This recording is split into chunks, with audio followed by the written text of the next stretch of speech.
Imagine standing at the edge of the universe, looking out into the vast uncharted expanse. Beyond the farthest stars and galaxies lies a boundary, a point where the observable universe ends and the unknown begins. For centuries, astronomers have gazed deeper into the cosmos, uncovering more and more about the universe's vastness. Yet, beyond this edge, there is an entire realm of mysteries. What if there's more to the universe than we could ever see? What if the edge is a doorway to something entirely different? In this journey, we'll explore some fascinating ideas, from alternate dimensions to parallel universes, from cosmic anomalies to the possibility of higher beings watching over us from the fringes of the cosmos. So what lies at the edge? Let's find out. The boundaries of our vision. What lies at the edge of the observable universe? Despite the vastness we see when we look up at the night sky, the universe is not endless in terms of what we can observe. There is a boundary to our vision, a limit beyond which we cannot peer, no matter how powerful our telescopes become. This boundary is known as the edge of the observable universe. The observable universe refers to the part of space that we can see and measure with our current technology. It is not a fixed, unchanging boundary, but rather one that is determined by the finite speed of light and the ongoing expansion of the universe. Light travels incredibly fast, about 300,000 kilometers per second, or 186,000 miles per second. However, even at that speed, it takes time for light to travel across the vast distances of space. When we look at a star in the sky, we're not seeing it as it is right now, but rather as it was when the light left it. In some cases, that could have been millions or even billions of years ago. This means that the farther away an object is, the older the light we see from it, and the further back in time we're looking. The observable universe is often thought of as a bubble surrounding us. This bubble has a radius of about 46 billion light-years, which is a staggering distance. A light-year is the distance light travels in 1 year, around 9.46 trillion kilometers or 5.88 trillion miles. So when we say the observable universe is 46 billion light-years in every direction, we're talking about an area of space so vast that it's almost impossible for our human minds to comprehend. Yet this is just the limit of what we can observe. Beyond that boundary, there are parts of the universe that remain hidden from us, not because they are obscured by something like dust or gas, but because the light from them has not had enough time to reach us. But even that boundary is not as straightforward as it might seem. The universe has been expanding since the Big Bang, and it continues to expand today. This expansion stretches space itself, meaning that the distance between objects in the universe is increasing over time. As a result, some parts of the universe that were once within our reach are now beyond our observational ability. The light emitted by these distant objects is stretched and redshifted as it travels toward us, shifting it to wavelengths we can no longer detect. In a sense, these distant parts of the universe are receding from us faster than light can travel, making it impossible for us to see them, no matter how long we wait. It's easy to think of this boundary as a wall, but in reality, the edge of the observable universe is more like a foggy horizon, constantly shifting and moving outward as our technology improves and as the universe itself continues to evolve. With each new discovery, astronomers are able to peer further into space, uncovering galaxies, stars, and cosmic phenomena that were previously out of sight. And yet, no matter how far we reach, there will always be a limit, a point beyond which we cannot go. However, just because something lies beyond our observational reach doesn't mean it doesn't exist. There may be countless galaxies, stars, and other cosmic objects beyond the observable universe. But because their light hasn't yet reached us, we have no way of knowing they're there. This presents one of the most intriguing mysteries in cosmology. What lies beyond the observable universe? And how do we know if it even exists? The answer to that question is largely speculative at this point. Some scientists believe that the universe is infinite, extending far beyond what we can see. Others suggest that the universe may be much larger than the observable part, but still finite. These ideas come with their own challenges. For example, if the universe is infinite, then there could be an infinite number of stars, galaxies, and other cosmic structures stretching out forever. On the other hand, if the universe is finite, then it would have some kind of edge or boundary, something that we might never be able to observe, even in theory. One of the most fascinating aspects of the edge of the observable universe is the idea that as we look further into space, we're also looking further back in time. The light we see from distant galaxies tells us not only about their current state, but also about their past. By studying the oldest light in the universe, known as the cosmic microwave background radiation, or CMB, scientists can learn about the very early stages of the universe, just moments after the Big Bang. This light has traveled through space for over 13 billion years, and by studying it, we gain insights into how the universe evolved and what it looked like when it was much younger. New telescopes, such as the James Webb Space Telescope, or JWST, are already providing us with unprecedented views of distant galaxies, stars, and nebulae. JWST is designed to detect infrared light, which can travel through dust and gas that may block visible light. These advancements have allowed us to see deeper into space and farther back in time than ever before.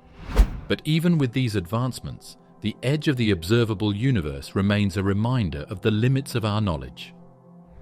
How the cosmic horizon came to be, a history of universe's edge.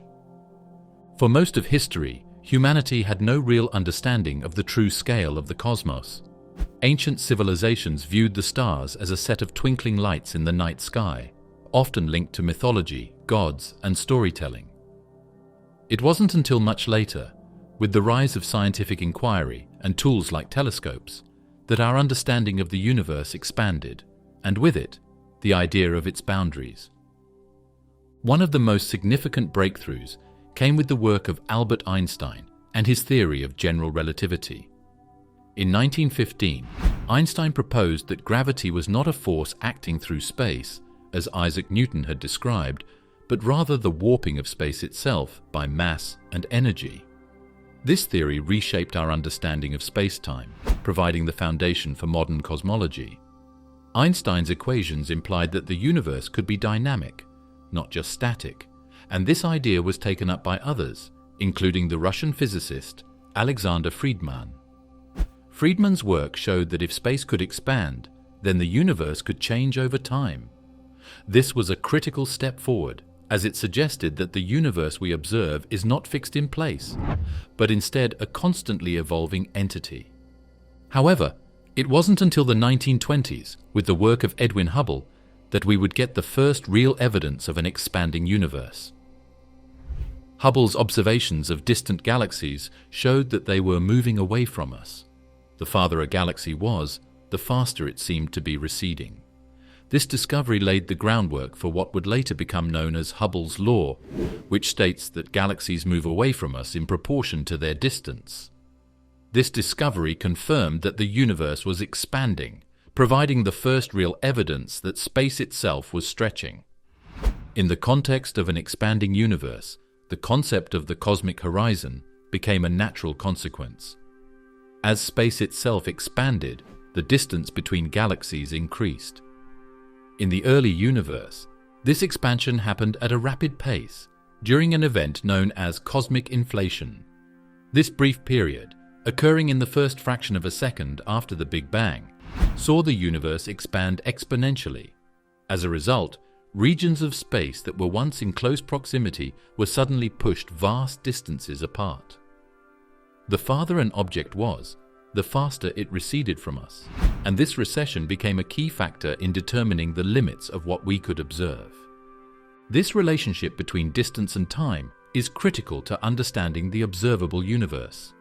If a galaxy is 10 million light-years away, the light we see today left that galaxy 10 million years ago. Because of the vast distances involved, this means that looking at the farthest objects in the universe takes us back to earlier moments in the history of the cosmos. The key insight came when scientists realized that there was a limit to how far we could look, due to the finite age of the universe itself. The universe is approximately 13.8 billion years old. This means that the farthest light we can observe comes from objects whose light has been traveling for about 13.8 billion years. This created the first real definition of the observable universe. At the current age of the universe, that distance is roughly 46 billion light-years. The concept of the cosmic horizon was formalized in the mid-20th century, with advances in both observational astronomy and theoretical physics. The development of tools like radio telescopes, which could detect longer wavelengths of radiation, and later space telescopes, which could observe the universe in far greater detail than ever before, helped scientists refine their understanding of the universe's limits. These advancements allowed astronomers to study the most distant objects ever observed, including quasars and galaxies billions of light-years away. Each new discovery pushed the boundaries of our observable universe, expanding our understanding of the cosmos. At the same time, theoretical physicists were refining their models of the universe's structure and evolution. The work of scientists like Albert Einstein, Georges Lemaitre, and Alan Guth contributed to our understanding of cosmic inflation, which helped explain the rapid expansion of the early universe. This theory, developed in the 1980s, proposed that during the first fractions of a second after the Big Bang, the universe expanded exponentially, stretching from subatomic sizes to vast distances. This brief but intense period of expansion set the stage for the structure of the universe as we see it today, and provided a framework for understanding the limits of the observable universe. The next step in understanding the edge of the observable universe came with the discovery of the CMB. In the 1960s, Penzias and Wilson accidentally discovered the CMB, and it quickly became clear that this radiation held crucial information about the early universe. The study of the CMB allowed scientists to better estimate the size, shape, and age of the universe, which in turn helped to define the boundaries of the observable universe more accurately. Through missions like the Wilkinson Microwave Anisotropy Probe, or WMAP, and the Planck satellite, scientists have mapped the CMB with remarkable precision. These maps have revealed subtle variations in the temperature of the radiation, which provide important clues about the distribution of matter and energy in the early universe. By studying the CMB, astronomers have gained insights into the structure and composition of the universe, including the mysterious dark matter and dark energy that seem to make up most of its content. These discoveries have helped to refine our understanding of the universe's age, size, and the limits of what we can observe. The expanding universe, how far can we see? The speed of light, as we know, is a universal constant. Nothing can travel faster than light, right? But here's the tricky part. The expansion of space itself can cause objects to move away from each other at speeds greater than that of light. This doesn't violate the laws of physics because the expansion is not a movement of galaxies through space, but rather the stretching of space itself. When we say that a distant galaxy is receding from us faster than the speed of light, what we mean is that the space between us and that galaxy is expanding so rapidly that the galaxy is being carried away beyond the reach of light. As galaxies move farther away from us, the light they emit becomes increasingly redshifted, meaning the wavelengths of that light stretch out, shifting it toward the red end of the spectrum. For galaxies far enough away, this redshift becomes so extreme that the light from these galaxies shifts beyond the optical and even infrared spectrum, making them essentially invisible to us. This is particularly relevant when we look at the most distant galaxies. As light from these galaxies travels toward us, the expansion of the universe stretches the light so much that it becomes harder to detect. This process, known as cosmological redshift, is one of the key tools astronomers use to measure the distance to faraway galaxies. By observing how much the light from these galaxies has been redshifted, scientists can estimate how far away they are and how fast they are moving away from us. The farther a galaxy is, the more its light is redshifted, and the harder it becomes to observe. This makes studying the most distant galaxies a challenging task, as their light is stretched beyond the limits of our detection. With the universe's continued expansion, new regions of space are being created. This ongoing expansion means that objects are not only moving away from us, but they are also moving away from each other. The rate of this expansion is not constant, though. Observations in the late 1990s revealed that the expansion of the universe is actually speeding up. This was a surprising discovery, and it led to the realization that a mysterious force, dubbed dark energy, is driving the acceleration of the universe's expansion. While dark energy, which makes up about 70% of the universe, is thought to be responsible, but we still don't know exactly what it is. As dark energy continues to drive the accelerated expansion, the cosmic horizon will continue to recede, meaning that more and more of the universe will slip beyond our ability to observe it. The more we learn about the universe, the more we realize how little we can actually observe. Light years and cosmic distances, measuring the unmeasurable. 1 light year may seem like a manageable distance, but it's only when you start dealing with hundreds, thousands, or even millions of light years that the true scale becomes apparent. For instance, the closest star to Earth, Proxima Centauri, is just over 4 light years away. The Andromeda Galaxy, our nearest galactic neighbor, is about 2.5 million light years away. And some of the most distant galaxies we can observe are located billions of light years away. Each step further into the universe brings the realization that the distances we are working with are so vast that they stretch beyond the limits of human comprehension. Astronomers have developed several methods to estimate these enormous distances, each of which comes with its own set of strengths and limitations. One of the most basic methods used is called parallax, which involves observing an object from 2 different viewpoints. Parallax works much like how we can perceive the position of an object to shift when we view it from different angles, such as when you hold your finger up to your eyes and move your head from side to side. In astronomy, this method is used to measure the distances to nearby stars by observing their position relative to more distant background stars. By measuring the angle of this shift, astronomers can use trigonometry to calculate the star's distance. However, parallax only works for relatively nearby stars, since the shift in position becomes too small to detect over larger distances. For stars or galaxies that are too far away for parallax to be useful, astronomers must rely on other methods to estimate their distances.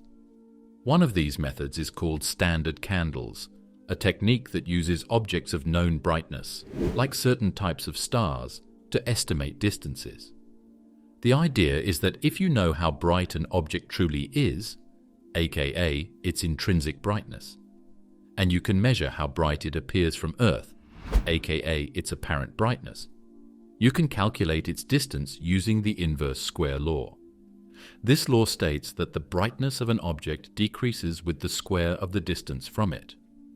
One of the most commonly used standard candles is a type of star known as Cepheid variable stars. These stars pulse regularly, and the period of their pulsations is related to their intrinsic brightness. By measuring the period of a Cepheid variable's pulsations, astronomers can determine its true brightness. By comparing this to how bright it appears from Earth, they can estimate its distance. Cepheid variables are useful for measuring distances within our own galaxy and to nearby galaxies, but for more distant objects, astronomers have to rely on even more powerful methods.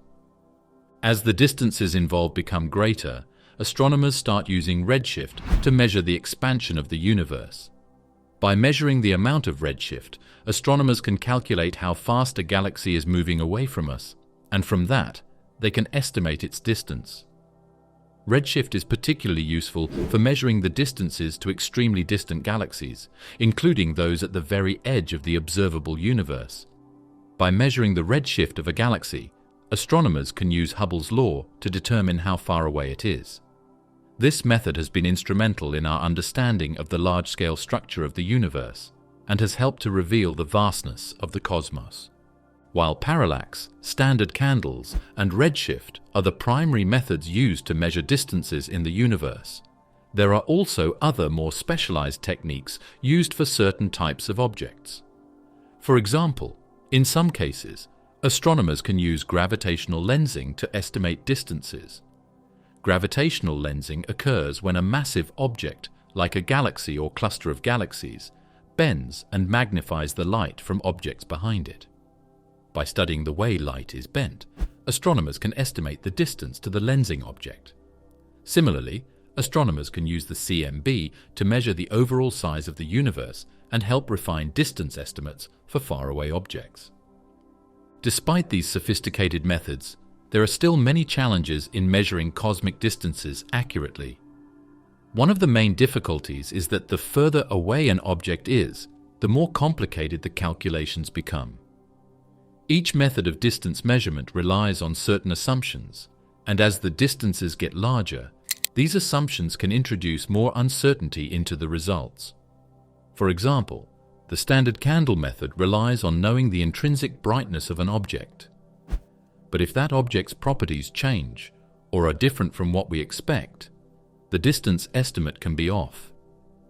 Similarly, redshift measurements are based on the assumption that galaxies are moving away from us due to the expansion of space. But there are other factors, like gravitational interactions, that can also cause galaxies to shift in their positions. Furthermore, there are also challenges related to the precision of the tools we use to measure cosmic distances. Telescopes and detectors are limited by the amount of light they can collect and the precision with which they can measure wavelengths of light. As we look farther and farther into space, the light from distant objects becomes dimmer and the wavelengths of light become stretched, making it harder to detect and measure accurately. This is especially true for the most distant galaxies, where the light we see has been traveling for billions of years and is extremely faint. Despite these challenges, astronomers have made incredible progress in measuring the distances to faraway objects in the universe. The methods we have today allow us to estimate distances to galaxies billions of light years away with remarkable precision.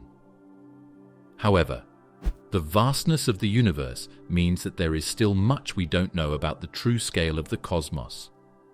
As our tools improve and our understanding of the universe deepens, it's likely that we will be able to measure distances even more precisely and discover new methods of peering into the farthest reaches of space.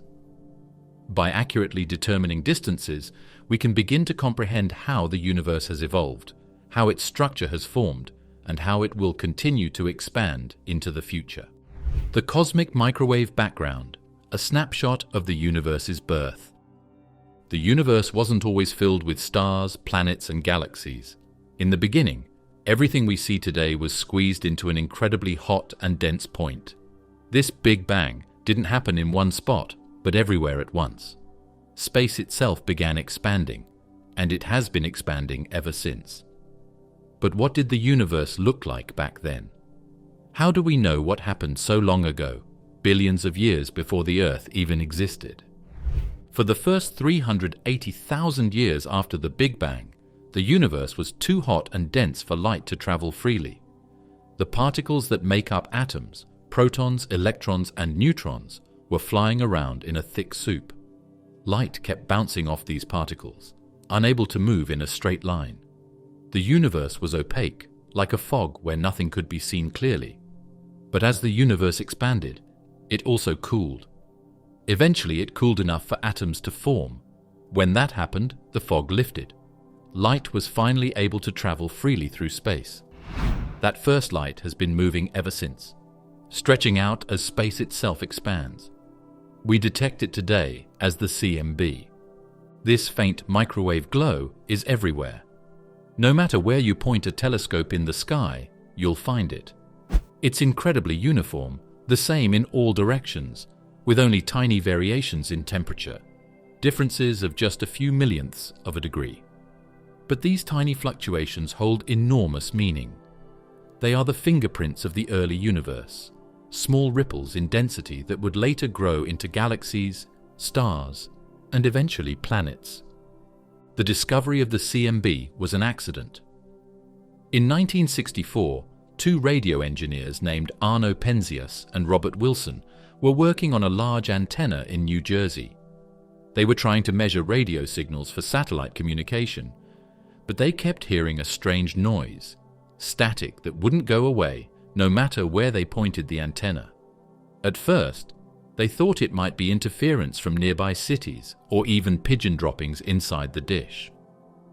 But after ruling everything out, they realized they were picking up something remarkable: the faint glow left over from the early universe.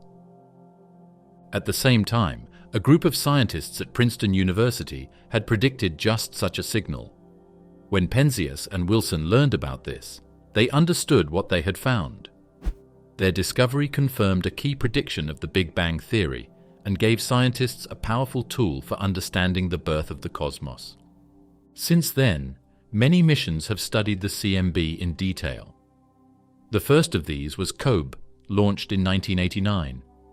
COBE confirmed the presence of the CMB and showed that it had a perfect blackbody spectrum, a specific curve that matched the predictions of a universe that started hot and has been cooling ever since.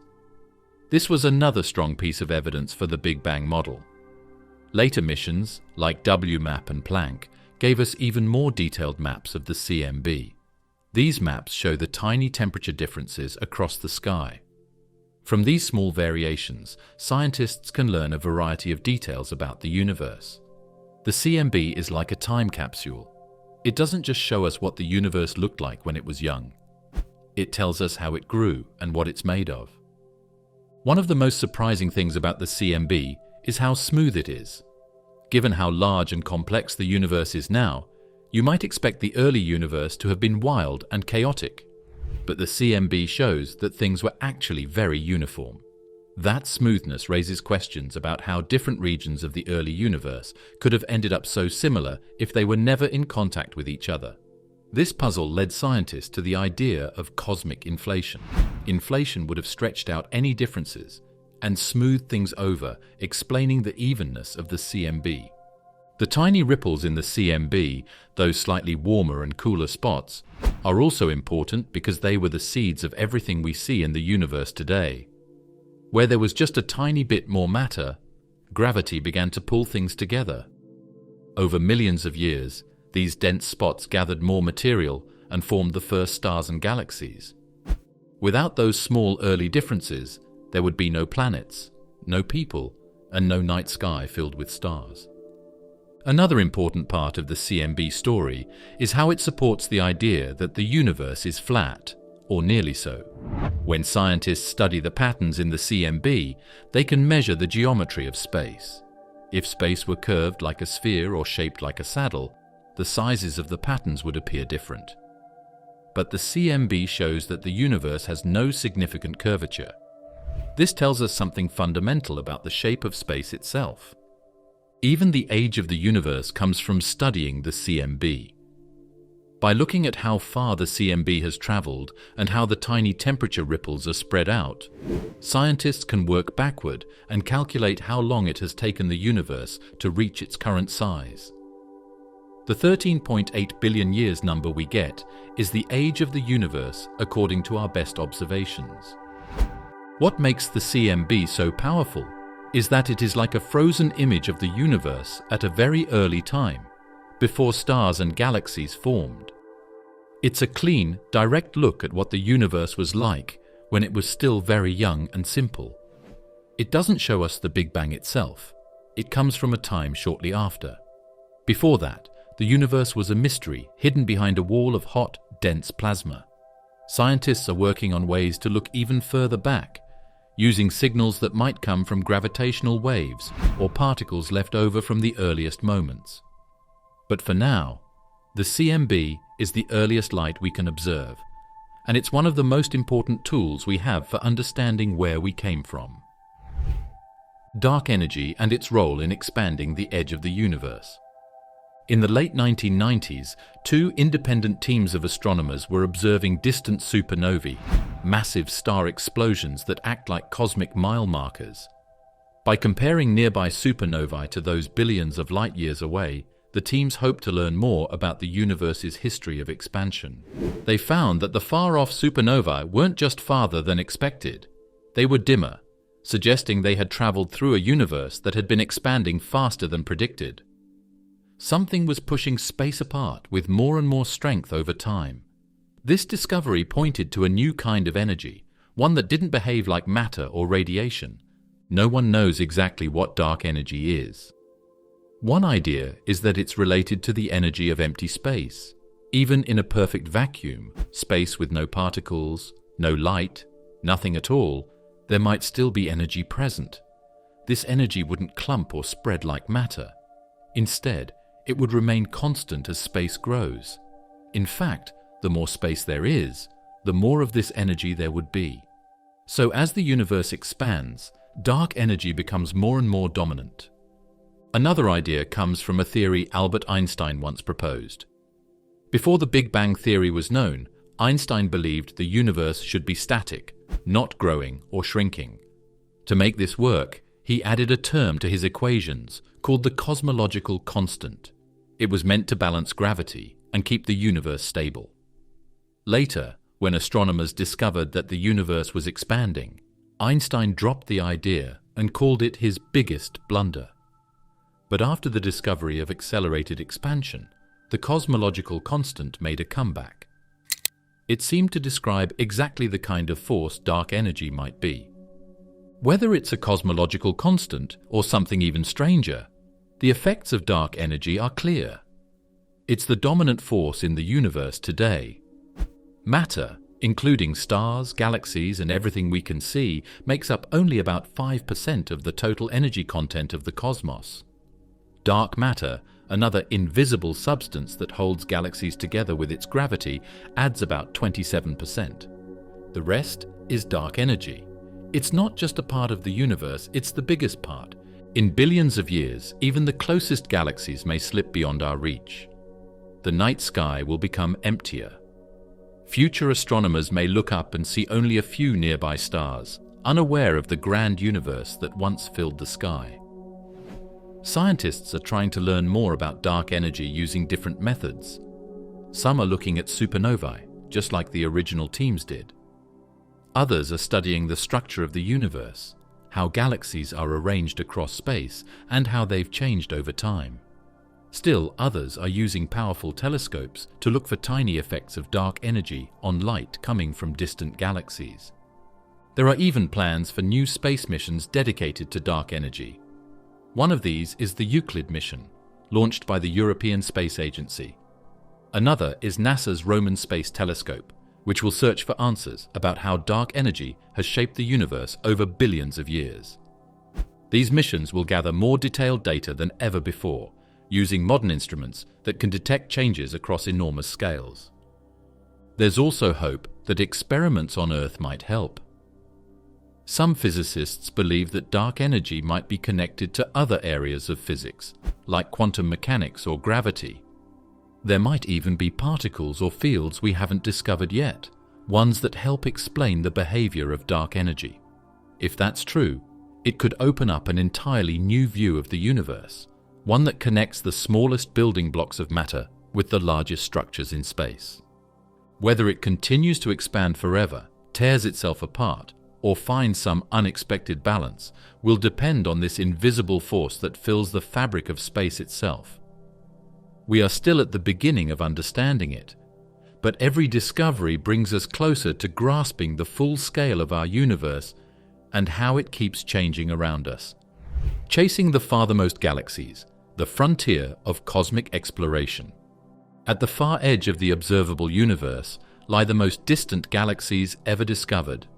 But finding and studying these distant objects is one of the hardest things in astronomy. The Hubble Space Telescope, launched in 1990, changed everything. Floating above Earth's atmosphere, Hubble had a clear, steady view of the universe. Over time, astronomers began pointing it toward dark patches of sky, places where no stars, no galaxies, nothing seemed to be. The goal was simple: stare into the darkness for as long as possible and see what might appear. What came out of these long exposures were images packed with galaxies. Some were nearby, others were extremely far away. One of the most famous images from this project is called the Hubble Ultra Deep Field. It shows a tiny region of sky, about the size of a grain of sand held at arm's length, but it's filled with thousands of galaxies. Galaxies from the universe's early days are usually small, faint, and oddly shaped. Some look like clumps. Others are stretched or broken apart. They haven't had time to settle into the neat spiral or elliptical shapes we see in modern galaxies like our Milky Way. Finding these early galaxies is not easy. Their light is redshifted as it travels through space. They no longer glow in the colors our eyes can see. Hubble was equipped with infrared sensors that made this kind of observation possible, but there were still limits. Some galaxies were so far away and so faint that even Hubble couldn't see them clearly. That's one reason astronomers were excited for the launch of the JWST. Launched in 2021, JWST was designed to see in infrared. It could pick up the faint heat signatures of ancient galaxies with more sensitivity than any telescope before it. Within its first year, Webb delivered groundbreaking discoveries. It found several galaxies that appeared to be even older and farther than expected. Some of them may have formed just 300 million years after the Big Bang.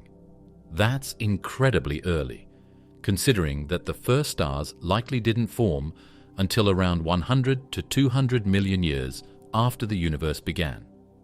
How could galaxies form so fast? How could they grow so large so soon? The answers are still being debated. Some astronomers think we may need to adjust our models of galaxy formation. Others suggest that we might be seeing something new or unexpected. Perhaps early black holes helping galaxies grow quickly by pulling matter in and causing stars to form faster. Still, observing these far-off galaxies takes a lot of work. First, astronomers need to know where to look. This usually starts with a wide-area survey, an image of a big part of the sky.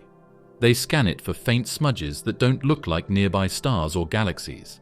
Then they take closer looks using powerful instruments. They measure the redshift of the light to estimate how far away the object is. But redshift measurements can be tricky. Sometimes, other factors can mimic the effects of high redshift. Dust clouds, nearby stars, or even the structure of the galaxy itself can cause confusion. That's why astronomers often use multiple methods to confirm a galaxy's distance. They compare data from different telescopes, check for specific patterns in the light, and look at the galaxy's shape and brightness. At such distances, we're seeing these galaxies not as they are now, but as they were when the universe was still forming. They may be completely different today, merged with others, pulled apart or changed by cosmic events. Sometimes nature lends a helping hand. Gravitational lensing from massive galaxy clusters can act like giant magnifying glasses. These clusters bend the light from galaxies behind them, making the distant galaxies appear larger and brighter. In some cases, lensing has helped astronomers spot galaxies that existed only a few hundred million years after the Big Bang. With JWST and future telescopes like the Roman Space Telescope, astronomers hope to find even more ancient galaxies, perhaps ones from just 200 million years after the Big Bang or earlier. Each new galaxy discovered at these distances pushes the boundary of our vision just a little further. And each one helps answer the same question. How did we get from a universe of hydrogen and helium gas to a universe filled with stars, galaxies, and eventually life? Every dot on a telescope's image might be a clue. Every blurry smudge could be the key to understanding how the universe took shape. And somewhere out there, just beyond the edge of what we can see, may be galaxies whose light will never arrive, but whose story is already part of the grand tale of everything. One of the oldest galaxies ever observed, GNZ 11. GNZ 11 is a small, faint galaxy that has made a big impact in the world of astronomy. When scientists discovered it, they realized they might be looking at the oldest galaxy ever captured by a telescope. It was first discovered using data from the Hubble Space Telescope. Researchers were studying a part of the sky using deep imaging techniques, hoping to spot galaxies from the very beginning of cosmic history. GNZ 11 stood out from the crowd. It was tiny, faint, and glowing in infrared light, just the kind of signal astronomers expect from something very far away. When scientists studied its light more closely, they found that GNZ 11 had a redshift of about 10.95. Its light began traveling to us just 400 million years after the Big Bang. That might sound like a lot, but in cosmic time, it's just the blink of an eye. It means this galaxy existed when the universe was only about 3% of its current age. Most of the stars, galaxies, and clusters we know today had not yet formed. The cosmos was still going through its early growing pains. One of the most surprising things about GNZ 11 is how developed it seems to be despite its age. You might expect a galaxy this old to be small and chaotic, full of gas and dust but not many stars. But GNZ 11 already shows signs of having active star formation. Scientists believe it was producing stars at a much faster rate than most galaxies do today. In a time when the universe was still dark and unformed, GNZ 11 was already hard at work building light and structure. What allowed GNZ 11 to grow and start producing stars in such a short time? Astronomers are still trying to answer this question. Some believe that the earliest galaxies might have formed faster than we expected because of high-density regions of matter in the early universe. At the time of its discovery, GNZ 11 was considered the record holder. No other confirmed galaxy had ever been seen at a higher redshift. But even as scientists studied it, new tools were already being prepared that could look even farther. Not long after JWST began sending back data, hints of galaxies even farther away than GNZ 11 started to emerge. Some of these new discoveries, like JADE's GSZ 14-0, appeared to come from galaxies that existed just 300 million years after the Big Bang. But even as these newer findings make headlines, GNZ 11 remains one of the most studied examples of an early galaxy. Its discovery marked a turning point in how far we could see, and how far back in time we could look.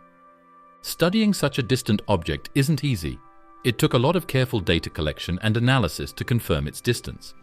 At first, researchers used what's called photometric redshift. This method estimates how far away something is by comparing the brightness of its light in different filters. But photometric redshift isn't always precise. To be sure of GNZ 11's distance, scientists later used a more direct method, spectroscopic redshift. In this method, they broke down the galaxy's light into its component colors and looked for specific patterns or lines that show where certain elements absorb or emit light. These lines are like fingerprints. When they appear shifted to the red end of the spectrum, scientists can calculate exactly how much the universe has stretched since the light left the galaxy. This gave them a much more accurate picture of GNZ 11's distance and age. Even though GNZ 11 is billions of light years away, its light still tells us so much. By studying its spectrum, astronomers can figure out what elements it contains, how fast it's forming stars, and even get clues about whether early black holes might be growing inside. That kind of information helps fill in the blanks in our understanding of the universe's first billion years, a period sometimes called the cosmic dawn. The journey of that light, starting so long ago and traveling across space to finally reach Earth, is a reminder of how large the universe is and how small we are in it. But it also shows how far human curiosity can reach. From a telescope floating high above our planet, scientists were able to catch a glimpse of something that no human being could ever visit. Something that happened billions of years before our solar system existed. GNZ 11 may not have held the record forever, but it opened the door to a new era of discovery. It showed that we could push beyond what was once thought to be the limit. It reminded us that the edge of the observable universe is not a wall, but a frontier. A place where each new discovery brings more questions, more wonder, and more clues to the origin of everything. The impact of the Hubble Deep Field on our understanding of the universe's edge. Before the Hubble Deep Field image was taken, no one was completely sure what to expect. There were debates about whether it was worth pointing $1 billion telescope at what seemed to be nothing, but astronomers were curious. They wanted to see just how deep they could look into space if they gave the telescope enough time to collect light. They knew that light from the farthest objects takes billions of years to reach us. So by focusing on a seemingly empty part of the sky, they hoped to see galaxies from the early universe. When the final image was processed, what appeared was a sea of galaxies. Not just a few, thousands of them. Each little smudge, dot, and swirl in the image was a galaxy, some with hundreds of billions of stars. These galaxies were spread across different stages of time and distance. Some were nearby, but many were billions of light years away. This was the first time humanity had seen such a deep look into space. It wasn't just a pretty picture, it was proof. Proof that the universe was full of galaxies in every direction, even in places where the sky looks completely black to our eyes. Before this, we had no real idea of just how filled with structure the distant universe was. The Hubble Deep Field revealed that galaxies were not only more numerous than we thought, but that they came in all shapes, sizes, and stages of development. It was a record of cosmic history, written in light. What made the image so powerful was that it wasn't aimed at a special or known region of space. It was picked specifically because it was unremarkable. No nearby stars, no visible galaxies, nothing bright or interesting. That meant the results weren't biased. The image could be seen as a fair sample of what the universe looks like in general. If that tiny patch of sky held thousands of galaxies, it meant the entire universe must hold hundreds of billions of them, or maybe even more. Suddenly, our view of the universe's scale exploded. The galaxies in the deep field also helped scientists understand how galaxies evolve over time. Some in the image looked smooth and round, like mature elliptical galaxies. Others looked chaotic and clumpy, showing signs of active star formation and early growth. By comparing these far-off galaxies to those nearby, astronomers could trace how galaxies changed over billions of years. It was like flipping through a photo album of the universe, with snapshots from different ages, showing how galaxies began, collided, and settled into the structures we see today.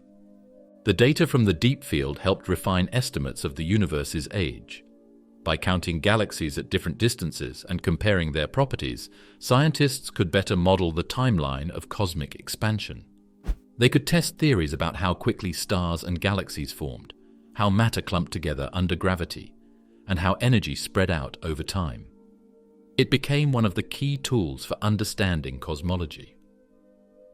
The success of the original Hubble Deep Field led to more versions. There was the Hubble Ultra Deep Field, which went even deeper by collecting light over 11 days in 2004.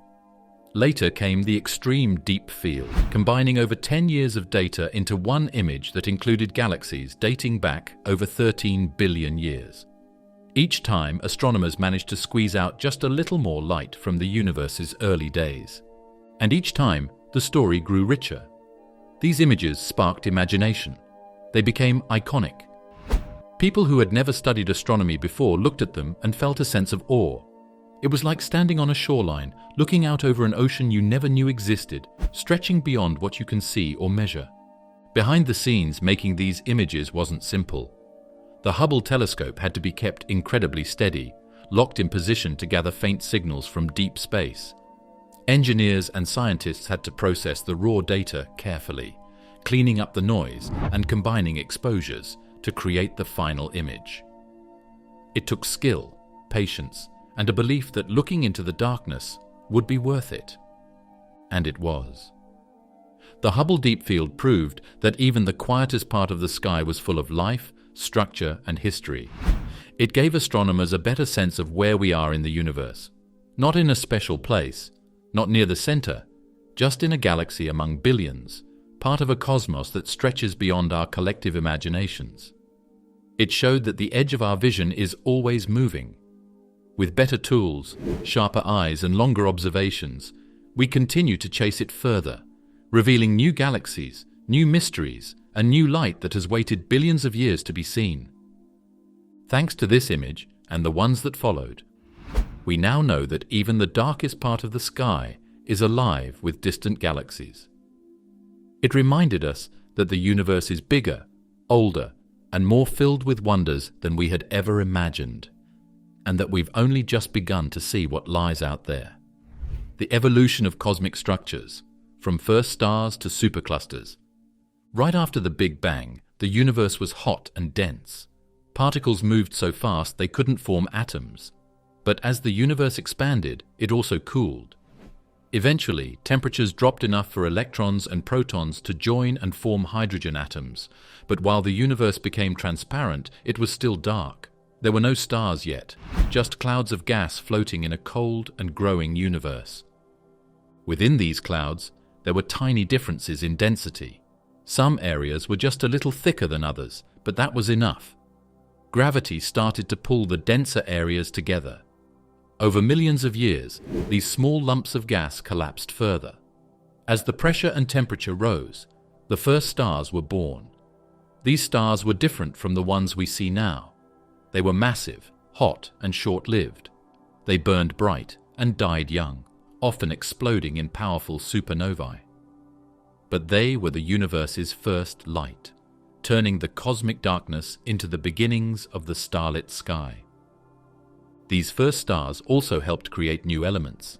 At the beginning, the universe had mostly hydrogen and a little helium. Heavier elements like carbon, oxygen, and iron didn't exist yet. But inside the first stars, nuclear reactions created these elements. When the stars exploded, they spread this material out into space, enriching the gas and making it possible for new generations of stars and planets to form. This process of stars forming, dying, and spreading their contents became the engine behind cosmic growth. Stars didn't form alone, they gathered into groups, what we now call galaxies. Some of the earliest galaxies were small, just a few million stars, but as time went on, galaxies began to merge. Gravity pulled them into larger and more complex shapes. These mergers weren't peaceful. They triggered waves of star formation, collisions, and the growth of giant black holes in their centers. Still, this was how larger galaxies formed, step by step, over billions of years, through the joining of smaller ones. Even galaxies didn't stay isolated. They were drawn together by gravity, forming groups and clusters. These clusters could hold hundreds or even thousands of galaxies. Between them was hot gas, dark matter, and the remnants of past galactic encounters. But the growth didn't stop there. Clusters came together to form superclusters, vast web-like structures stretching across hundreds of millions of light years. These superclusters form what we call the cosmic web, a pattern of filaments and nodes where matter is concentrated, separated by huge voids of empty space. This giant web of matter is not random. It traces the original patterns found in the CMB. Those early tiny differences in density grew over time into the giant features we see today. Gravity acted like a sculptor, turning faint ripples into mountains of galaxies. Computer simulations have played a big role in helping us understand this evolution. Scientists use the laws of physics to model how matter behaves in the universe. They start with conditions based on the early universe and let gravity, gas pressure, radiation, and other forces play out over billions of years. What they get are virtual universes that look surprisingly similar to our own. These models show galaxies forming along the threads of the cosmic web, falling into clusters and merging over time. They give us a picture of the universe's history that matches what we see through our telescopes. One important piece of this puzzle is dark matter. We can't see it, but we know it's there. It makes up most of the matter in the universe, and it doesn't give off light or interact with normal matter in ways we can easily detect. But it does have gravity, and that makes all the difference. Dark matter formed the original scaffolding for structure. Galaxies and clusters grew around these invisible clumps, guided by their pull. Without dark matter, the universe would look very different, more spread out, less connected, maybe even lifeless. As the universe aged, stars kept forming, but more slowly. Galaxies began to settle into calmer shapes. Elliptical galaxies formed from mergers, while spiral galaxies like our Milky Way kept forming stars in their swirling arms. Inside these galaxies, new stars were born from clouds of gas, while older stars aged and dimmed. Some galaxies stopped forming stars altogether, becoming red and quiet. Others continued to grow by pulling in gas or swallowing smaller neighbors. Clusters, too, evolved. The space between galaxies in a cluster is not empty. It's filled with hot gas, dark matter, and sometimes giant shock waves from past collisions. Telescopes that detect X-rays have shown us the glow of this hot gas, revealing how clusters are connected and how they've changed. In the largest clusters, galaxies move at high speeds, pulled by the combined gravity of all the matter inside. These clusters are some of the most massive structures in the universe, and they're still growing. Superclusters are harder to define. They don't have clear edges or centers. Instead, they're part of the larger cosmic web. Our own Milky Way belongs to the local group, a small cluster of galaxies. That group is part of the Virgo supercluster, which itself is part of an even bigger structure known as Laniakea. These names help us understand where we are in the grand scheme of things, but they're just labels for regions of a much larger interconnected universe. The structure of the universe is always changing.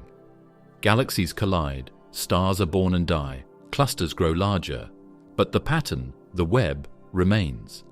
It's a result of how the universe began, how gravity shaped it, and how matter moved through time.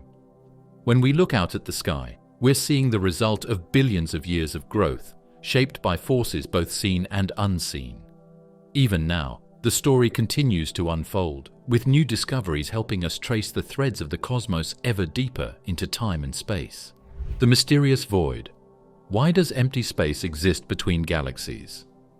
If you could zoom far out from Earth, past the solar system, beyond the Milky Way, and even past the nearest groups of galaxies, you would eventually see something surprising. The universe, when viewed on its largest scales, is not evenly filled with galaxies. Instead, it looks like a sponge or a web. There are bright strands made up of galaxies and clusters, all connected like a giant network. But between those strands are huge dark areas. These are the cosmic voids, vast regions where almost nothing exists. They can stretch for hundreds of millions of light years, and in some cases may contain just a few galaxies or none at all. As matter was pulled into denser areas, it left behind regions with less and less material. These became the voids.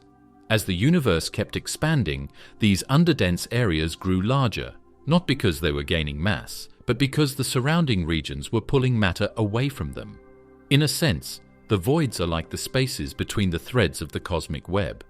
They're not totally empty, but they're much less crowded than the areas where galaxies gather.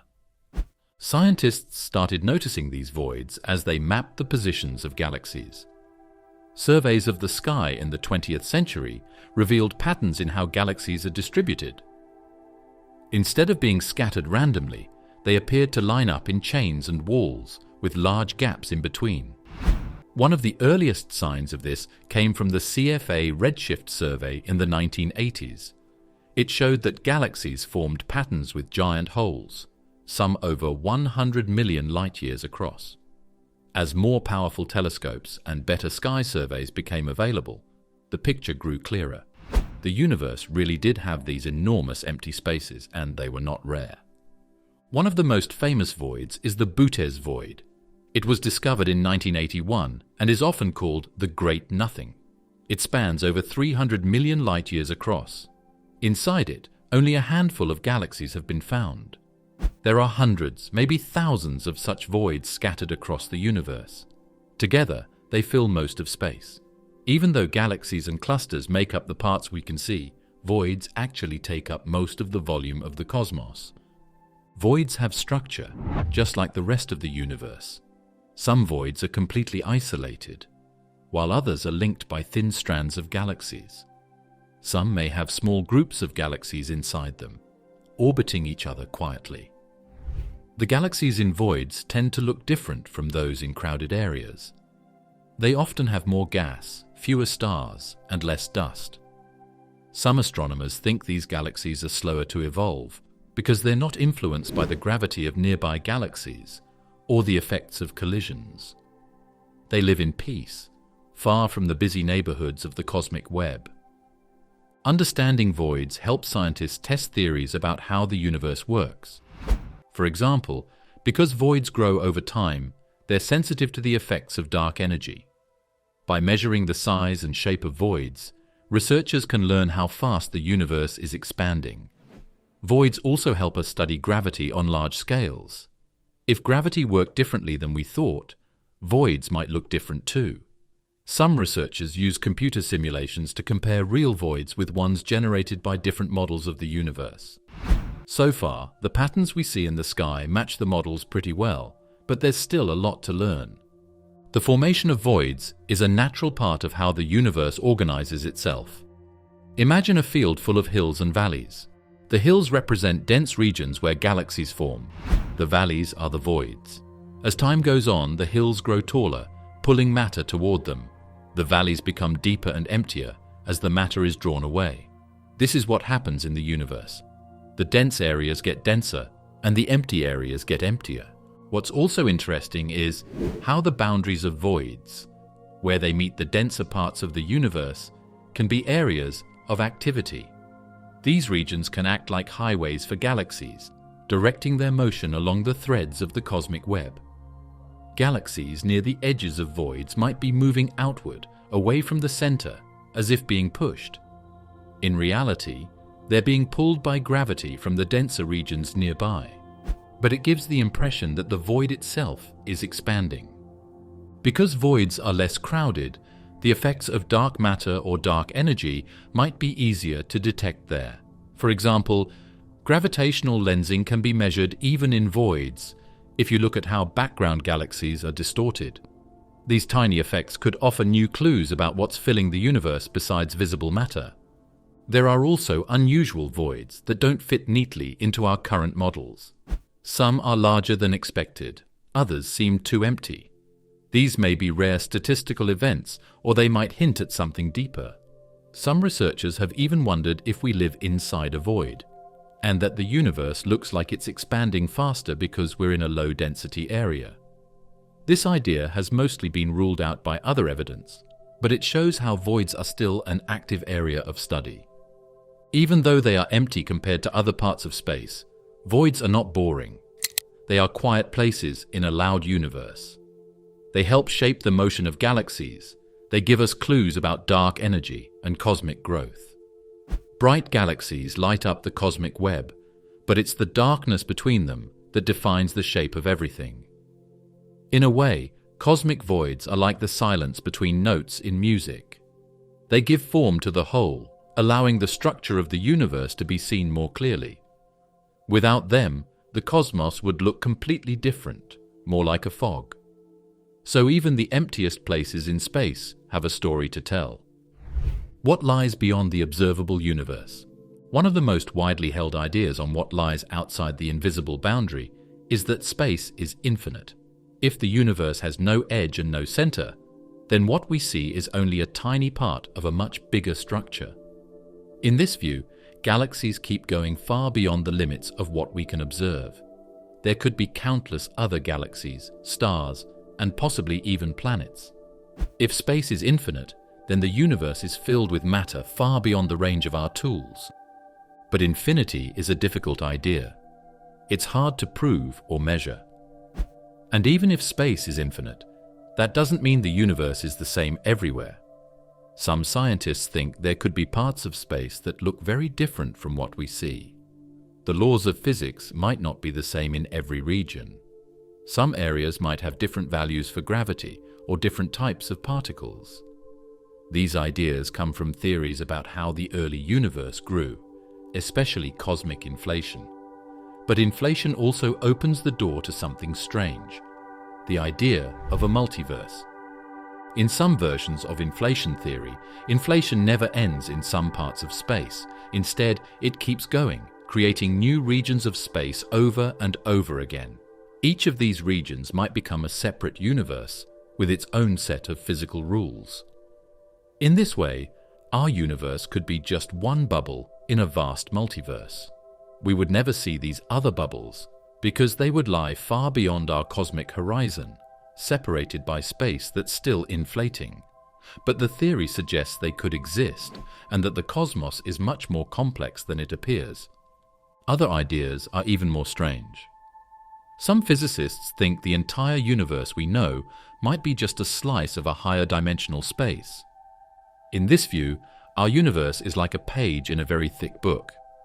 Other pages, other universes, could exist side by side with ours, but we wouldn't be able to interact with them. This idea comes from string theory and related models that try to describe all of nature's forces in one framework. There are also theories that suggest space itself might curve in ways we don't have the tools to detect yet. In this case, the universe could wrap around on itself.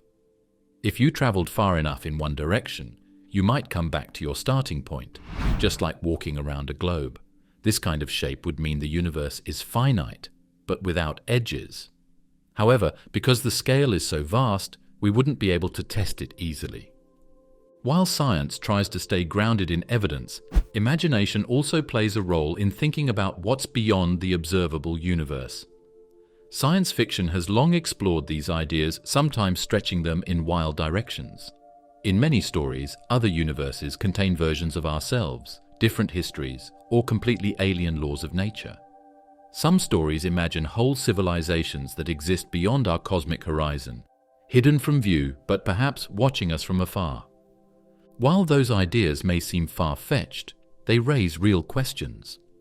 Could life evolve in ways we've never imagined? Could there be entire universes where stars never formed? What if there are dimensions we haven't discovered yet, folded into the fabric of space? These questions remind us how little we truly know about the universe. One idea that continues to spark curiosity is the thought that the universe may be bigger than just space. Time, too, could behave differently outside the observable realm. If other parts of space began evolving at different rates, they might appear younger or older than our universe. Some scientists even wonder if other universes could collide with ours.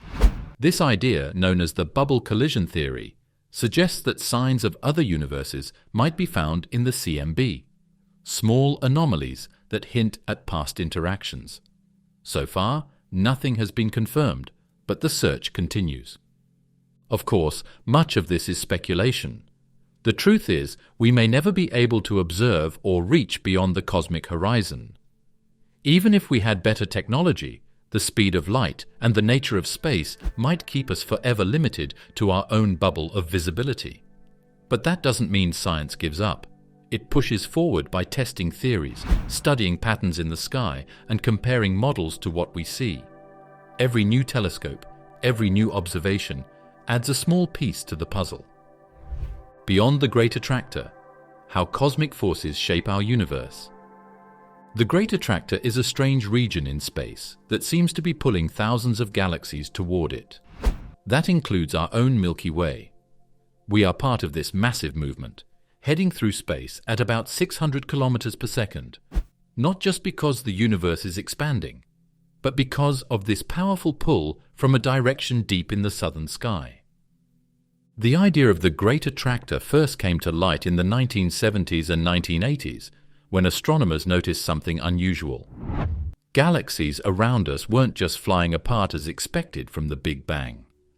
Instead, many of them, including our local group of galaxies, were moving in a specific direction, as if something very large and very distant was tugging on them. But when scientists looked that way, they couldn't see much of anything. What they found was a part of the sky heavily blocked by our own galaxy, filled with dust, gas, and stars. It was hard to see through, and for a long time, it stayed a mystery. That blocked region of the sky is called the zone of avoidance.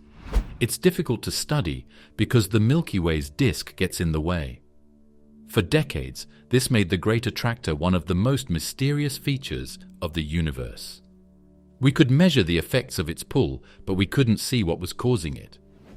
It was like feeling the tug of a massive tide without seeing the ocean. As technology improved, especially with infrared telescopes and radio surveys that can peer through the dust, scientists began to get a better view of what lies in that region.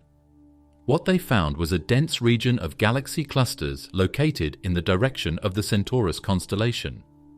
One of the most massive of these is the Norma cluster. This cluster alone contains thousands of galaxies, and it may be part of a much larger structure that extends far beyond our current ability to observe. This leads to a broader realization.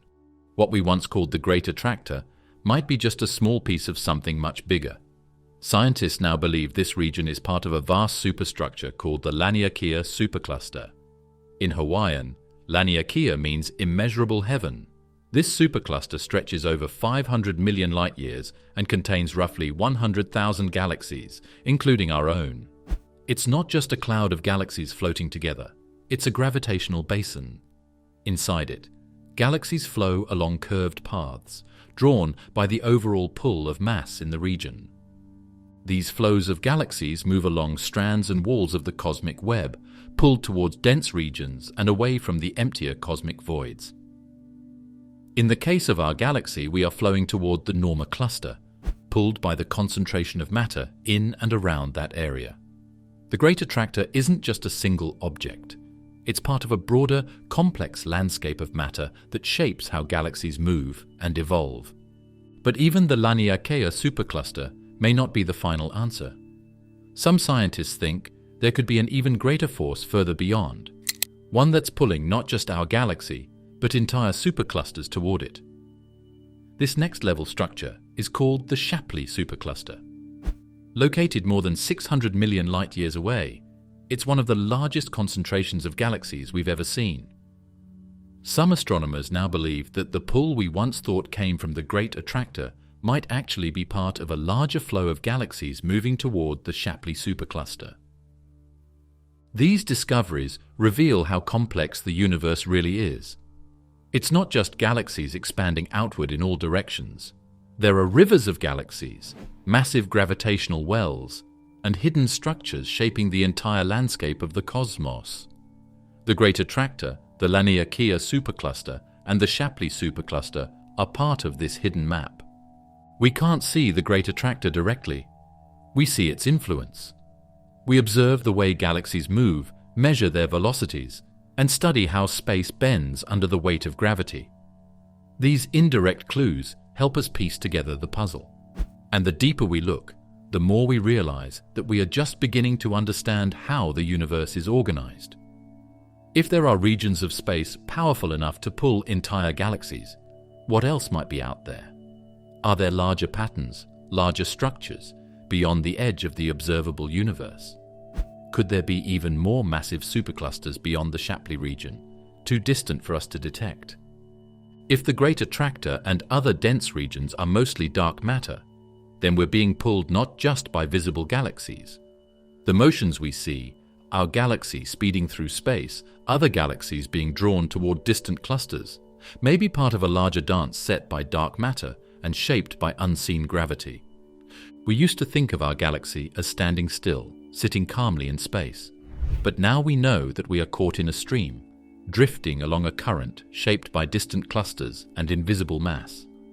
The Great Attractor is one name we've given to this force, but it's really a window into a deeper, more dynamic universe. One where space isn't empty, and motion is never without cause.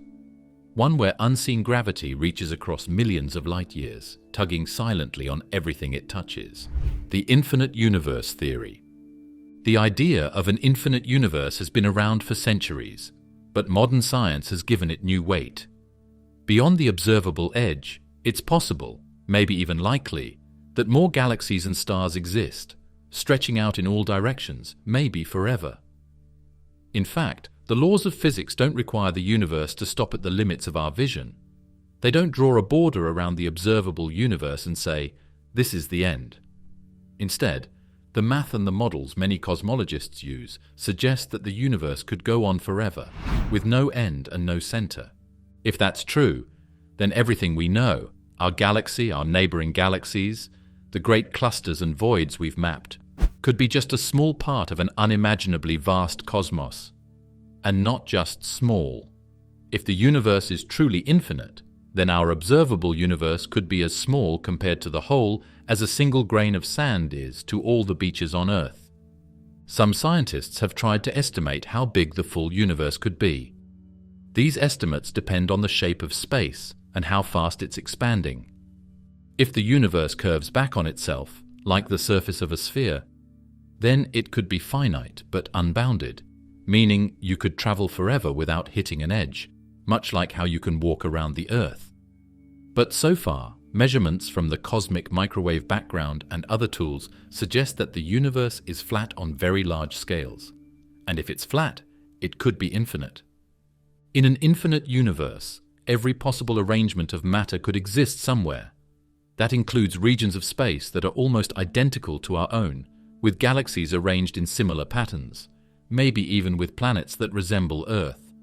The odds are very low for an exact copy, but with infinite space, even rare chances can become realities. This leads to the idea of a cosmic patchwork, regions of the universe so far apart that they will never be able to influence one another, not even at the speed of light. These patches are all part of the same universe, but from any one patch, the others are unreachable and unseeable. What we call the observable universe is just one such patch. There may be countless others, each with their own structure, their own clusters, and their own histories. The Big Bang wasn't an explosion in space, it was the expansion of space itself. And if space is infinite now, it may have been infinite from the very beginning, just very dense and hot. The expansion didn't start from a point, it happened everywhere at once. If the universe is infinite, then there is no special point from which everything expands. Every location is as central as any other. Some theories suggest the universe might not just be infinite in space, but in time as well. That it has always existed in some form and will continue to exist forever. Others imagine the universe could be part of a larger multiverse, with many bubble-like universes existing side by side, each with their own rules. These ideas can't be tested directly yet, but they help guide the way scientists think about the universe's structure. The more we learn, the more we understand that what we see is just a sliver of something far greater. Still, the quest to understand it continues. Every telescope, every satellite, every mission that looks deeper into the sky is searching not just for more stars, but for answers to these larger questions. Is the universe infinite? If it is, what does that mean for us, for life, and for the laws that govern reality? Are we seeing the past, the time delay of cosmic light? The light from our sun takes about 8 minutes to reach Earth. That means when you look up at the sun, you're seeing it as it was 8 minutes ago. If something were to suddenly happen to the sun, if it vanished or exploded, we wouldn't know until 8 minutes later. For the moon, the delay is just over a second. For the nearest star, Proxima Centauri, it's over 4 years. When we see it shine, we're seeing it as it was more than 4 years ago. As we look deeper into space, this delay becomes more dramatic. This time, delay is not a flaw or a limitation, it's a gift. Because of it, astronomers can study the past without needing to travel through time. The universe has already done the hard part. It sends us messages from across time in the form of ancient light. These messages tell us how galaxies formed, how stars were born, and even what the early universe looked like. But the farther we look, the more difficult the task becomes. Ancient light is very faint by the time it reaches us. What might have begun as bright ultraviolet light becomes red or even infrared by the time it gets here. We collect light from objects at different distances and therefore different ages, and put together a picture of how the universe has changed. This method has taught us about everything from the first stars to the formation of galaxies and clusters.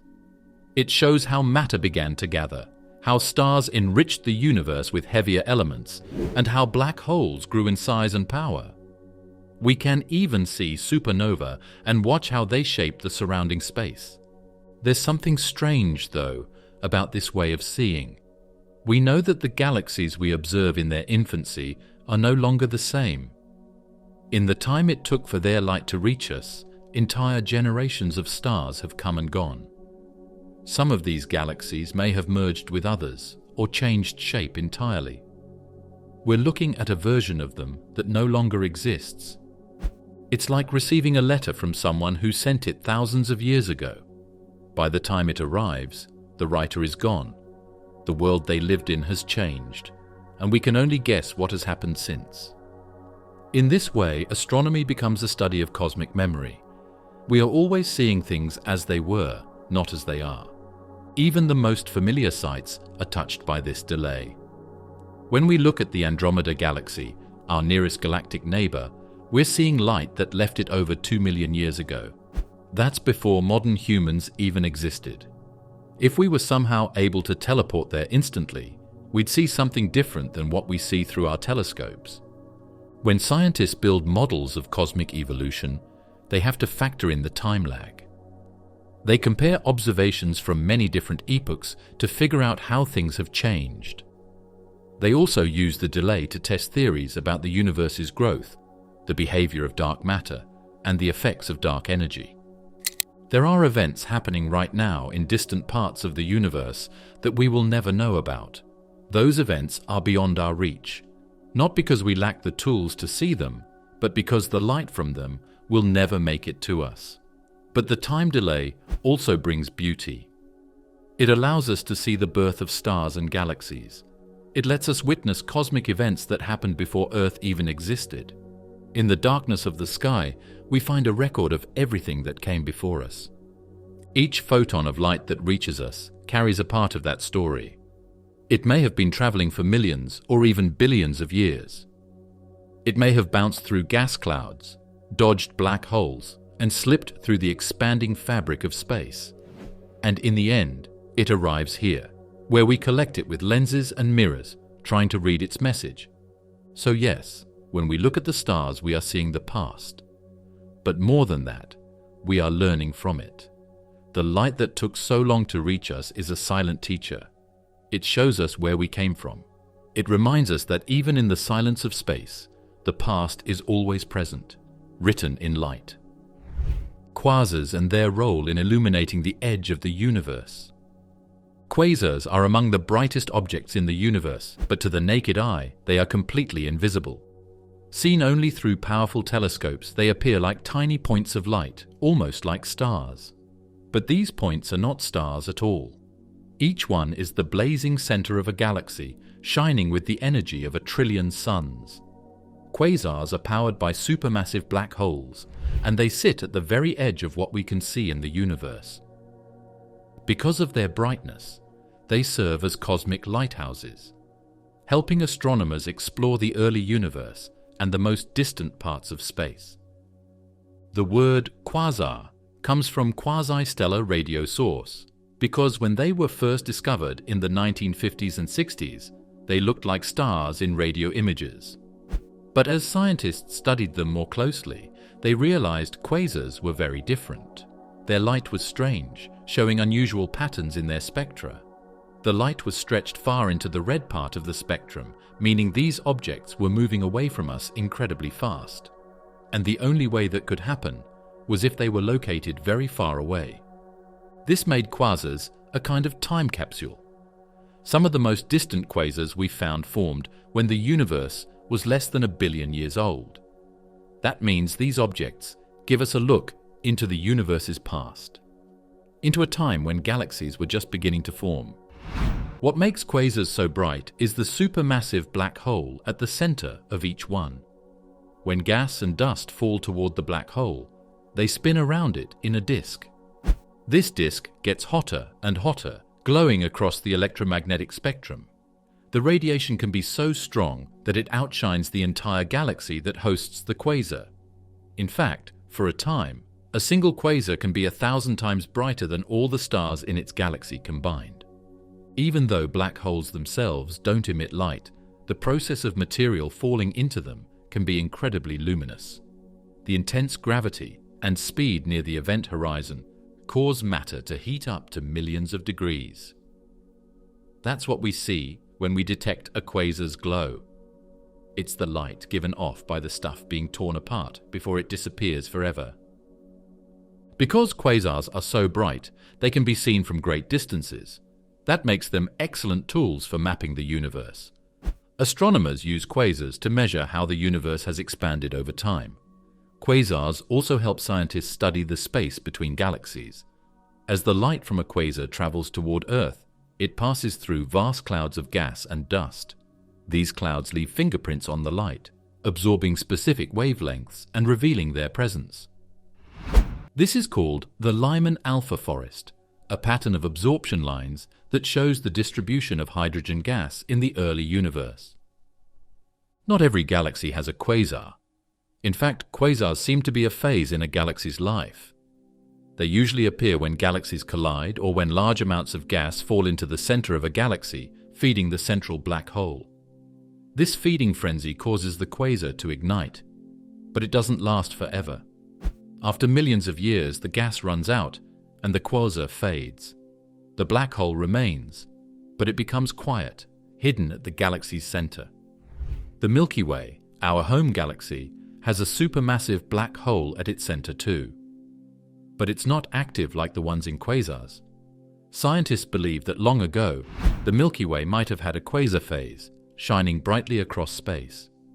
Now, the central black hole is quiet, only occasionally flaring up when a star or cloud gets too close. In studying quasars, we also learn about the growth of black holes. Some of the earliest quasars already had black holes with billions of times the mass of the Sun. That's a puzzle for astronomers. How did such huge black holes grow so quickly in the early universe? It suggests that black holes can grow faster than we once thought, possibly by swallowing large amounts of matter in a short time or by merging with other black holes. Quasars also play a role in shaping the galaxies they inhabit. Their intense radiation and powerful winds can blow gas out of the galaxy, slowing or even stopping the formation of new stars. This feedback process might explain why some galaxies stop growing and become quiet. In this way, quasars help regulate the growth of the universe's largest structures. Observing quasars is not easy. Because they are so far away, their light is faint by the time it reaches Earth. Telescopes like Hubble and JWST are designed to capture this faint light, especially in the infrared, where the most distant quasars are best seen. Newer surveys of the sky, like those done by ground-based observatories in Chile and Hawaii, have also helped find more quasars and better understand their role in cosmic history. By tracking how light from quasars is gravitationally lensed around clusters of galaxies, astronomers can map the dark matter between us and the quasar. This gives clues about the distribution of dark matter and the shape of space itself. And sometimes, quasars give us surprises. In rare cases, they flicker or even appear to turn off and on, which suggests changes in their feeding behavior or structure.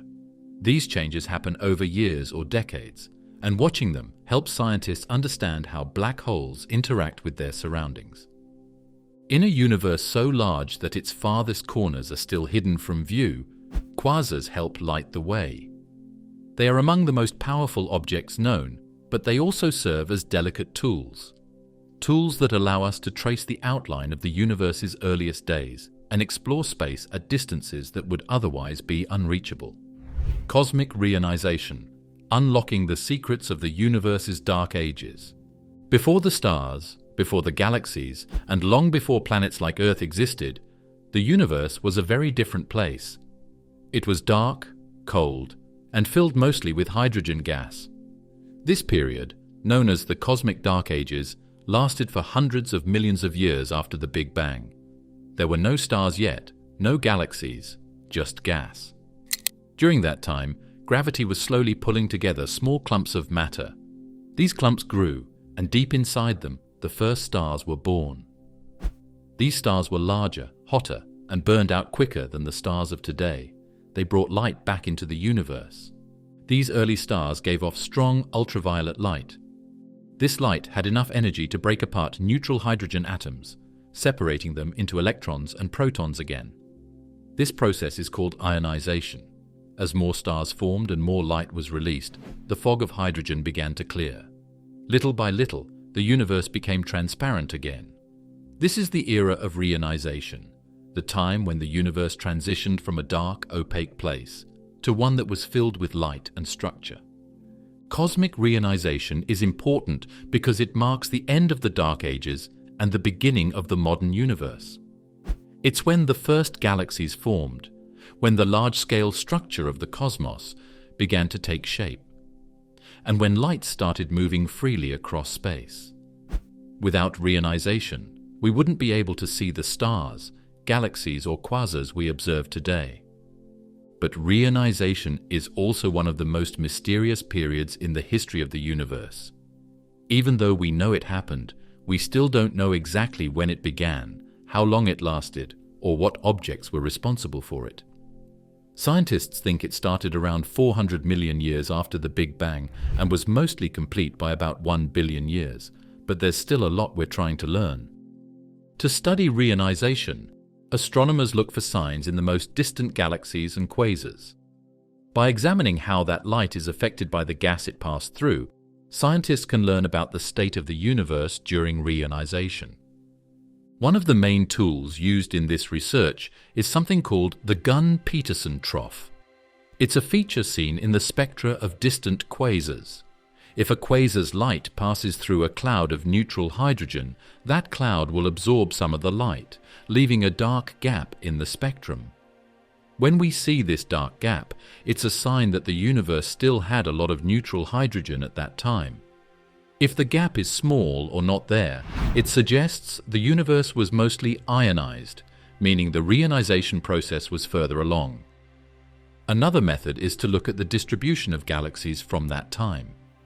These early galaxies likely played a major role in reionizing the universe. Their young stars gave off the ultraviolet radiation needed to ionize the hydrogen gas around them. But galaxies might not have been the only source.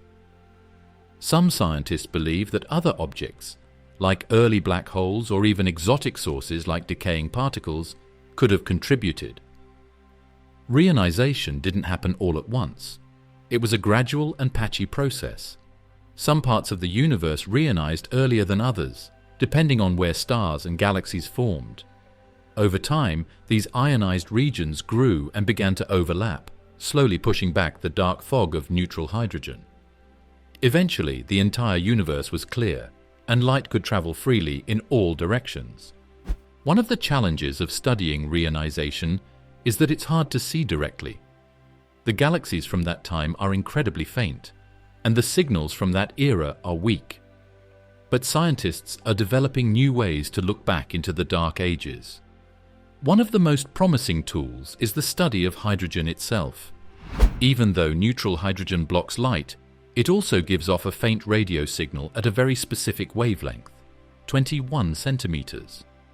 By looking for this signal across different parts of the sky, astronomers hope to build a map of the universe during the reionization era. Experiments like the Hydrogen Epoch of Reionization Array and the Square Kilometer Array are being built to detect this 21 centimeter signal. These projects aim to give us a clearer picture of how reionization happened, when it started, and what sources were involved.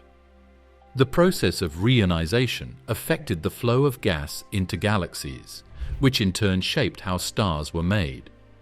It influenced the structure of the cosmic web. The timing and nature of reionization also have an impact on our models of cosmology.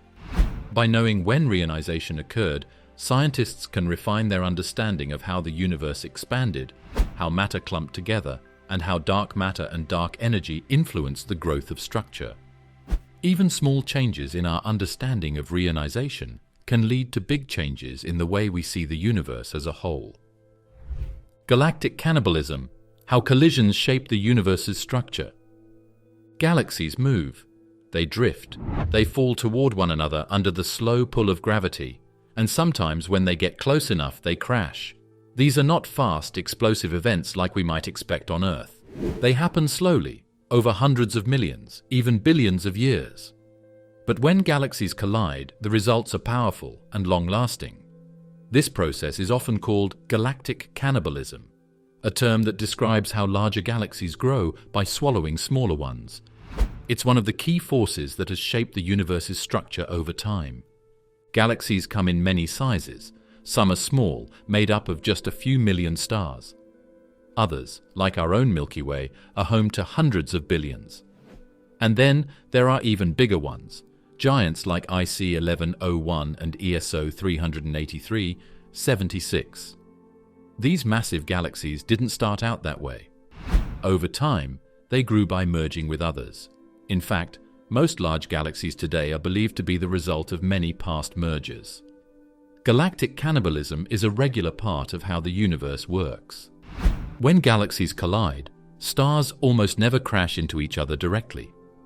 The distances between stars are so vast that even during a merger, individual stars pass by each other without touching. What does interact, though, is the gas and dust that fill galaxies. When two galaxies begin to merge, their gas clouds slam into one another. This creates shock waves, heat, and turbulence. The result is often a sudden burst of star formation, called a starburst.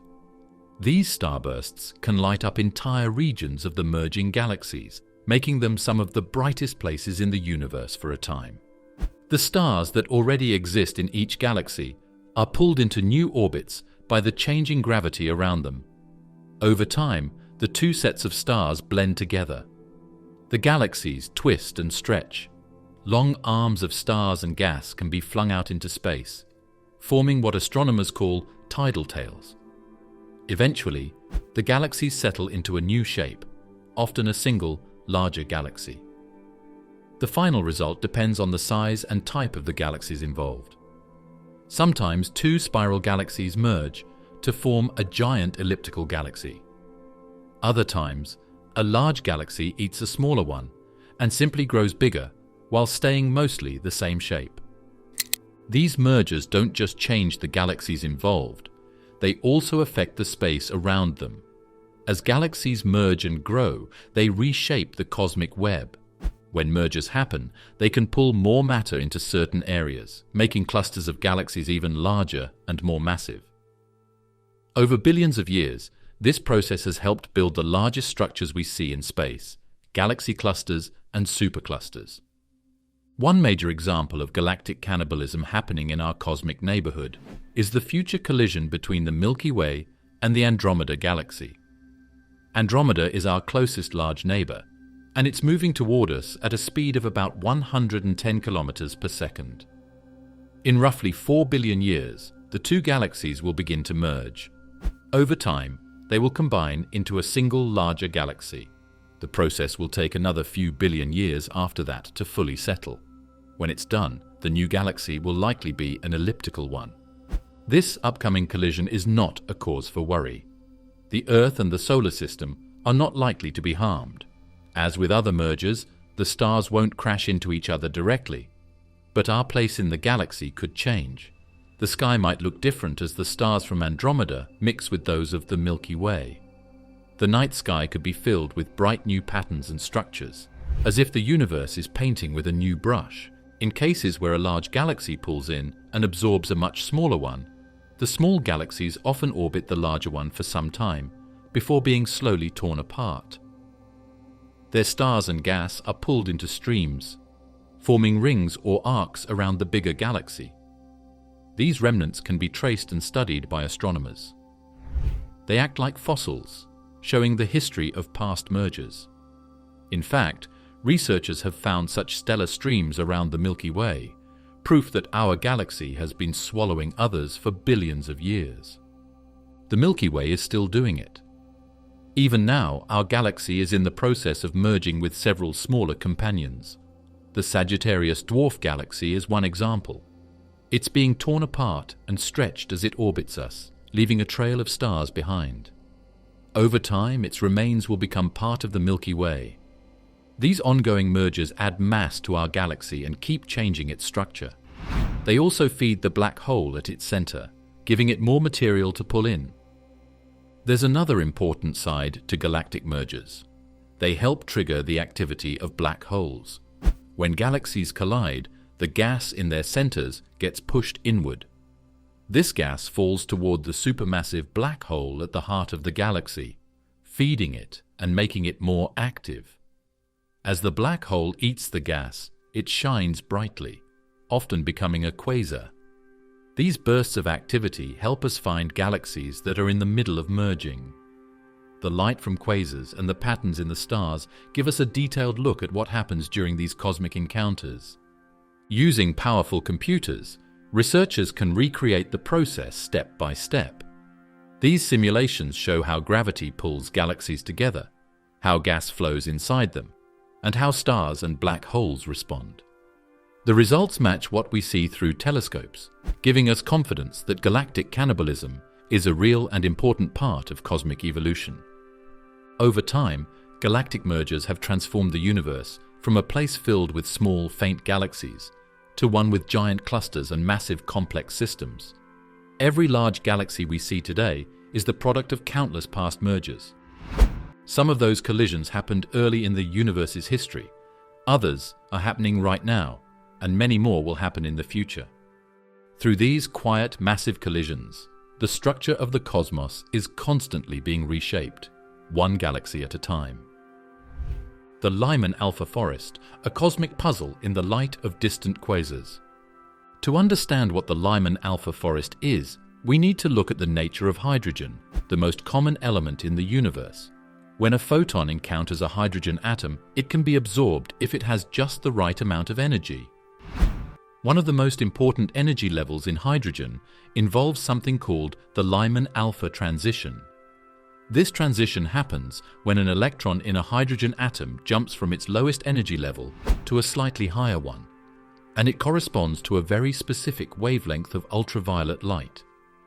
Now, imagine the light from a quasar, which has traveled billions of years and passed through countless clouds of hydrogen. Each of these clouds can absorb light at the Lyman Alpha wavelength. But because the universe is expanding, each cloud is moving away from us at a different speed. As a result, each cloud leaves its own mark at a slightly different place in the quasar's spectrum. What scientists see when they spread out a quasar's light into its spectrum is a long, dense series of absorption lines, like tree trunks in a thick forest. This is the Lyman Alpha forest. Each line in the forest represents a different cloud of hydrogen gas, sitting at a different distance and from a different time in the universe's past. The beauty of the Lyman Alpha forest lies in what it tells us. It acts like a map of hydrogen across the universe. Since hydrogen was the first element formed after the Big Bang, and since it makes up most of the normal matter in the universe, learning where it is and how it behaves helps scientists trace the structure and growth of the cosmos itself. The Lyman Alpha forest was first observed in the 1970s, when better instruments allowed astronomers to get more detailed spectra of quasars. They found that the light wasn't just blocked at one spot. It was interrupted again and again by different clouds. This showed that the universe wasn't smooth and even. Instead, it was filled with a web-like structure of gas, stretching across huge distances, which came to be known as the cosmic web.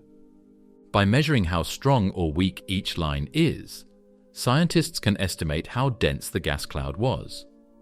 By looking at the redshift of each line, they can figure out how far away the cloud is. The patterns in the forest, how the lines are spaced, how they cluster together, also reflect the pull of dark matter. Observatories like the Keck telescopes in Hawaii and the Very Large Telescope in Chile have captured detailed quasar spectra from deep in the universe. These spectra are analyzed using computers to separate out the tiny changes in brightness that form the forest. It's a slow and careful process, but it reveals information that would be impossible to get in any other way. In some cases, there are gaps in the Lyman Alpha forest, places where no absorption is seen. These gaps may represent large empty regions or voids where there is little or no gas.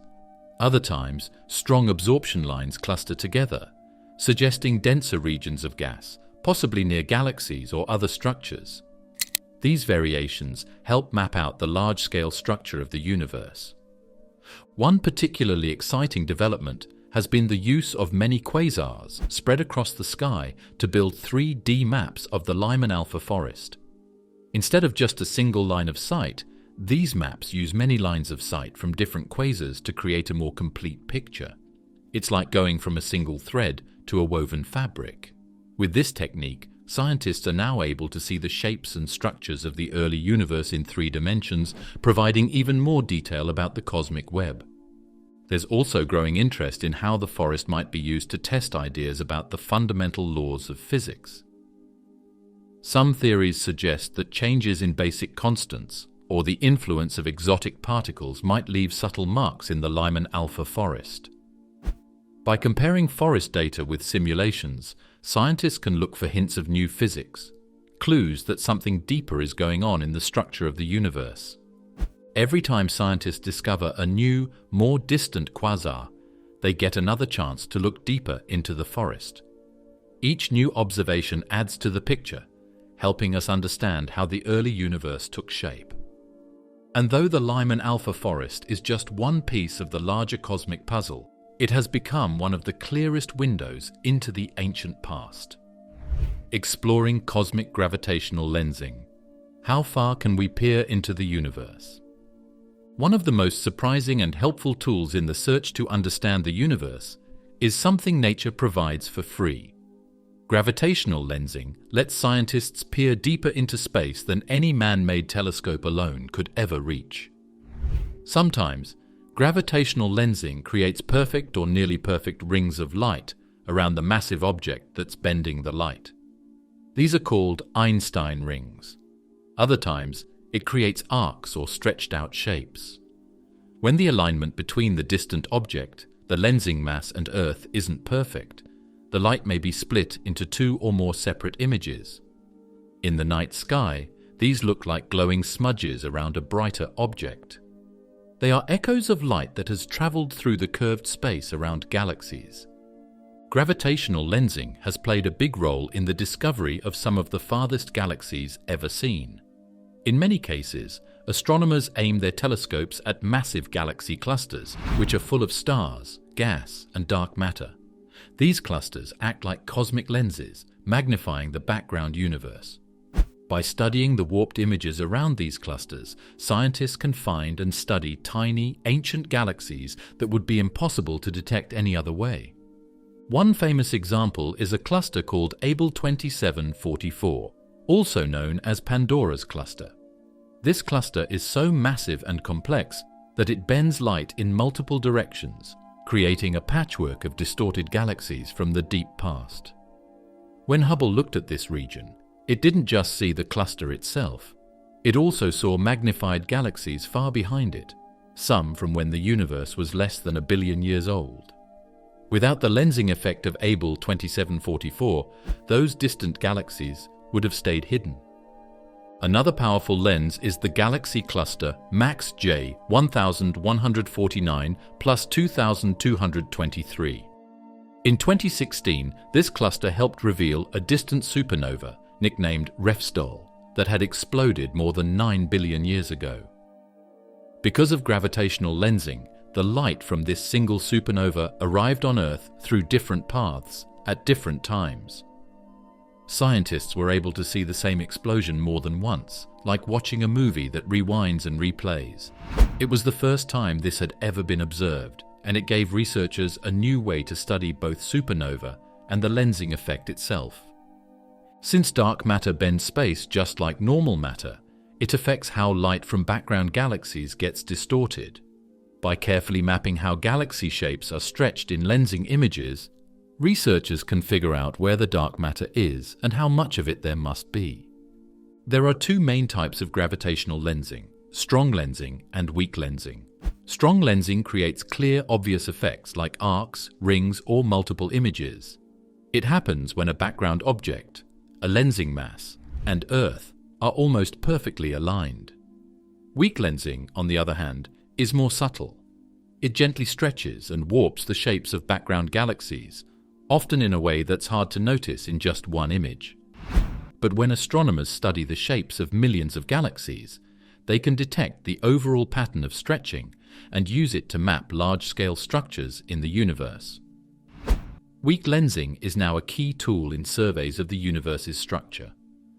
Projects like the Dark Energy Survey and the upcoming Euclid mission are using weak lensing to try to answer big questions about the universe's expansion. This process isn't easy. Lensing images can be messy, with light stretched, bent, and blended in ways that are hard to untangle. But with computer models and detailed measurements, astronomers are learning how to decode these images. The results are some of the most detailed looks we've ever had at the early universe. Gravitational lensing even helps find objects that give off almost no light at all. For example, rogue planets, planets not orbiting any star, can sometimes reveal themselves when they pass in front of a background star. Their gravity briefly focuses the star's light, creating a short-lived brightening. This is called microlensing. It's been used to discover hidden planets and even to search for black holes drifting through space. The possible fate of the observable universe: Big Crunch, Big Freeze, or Big Rip.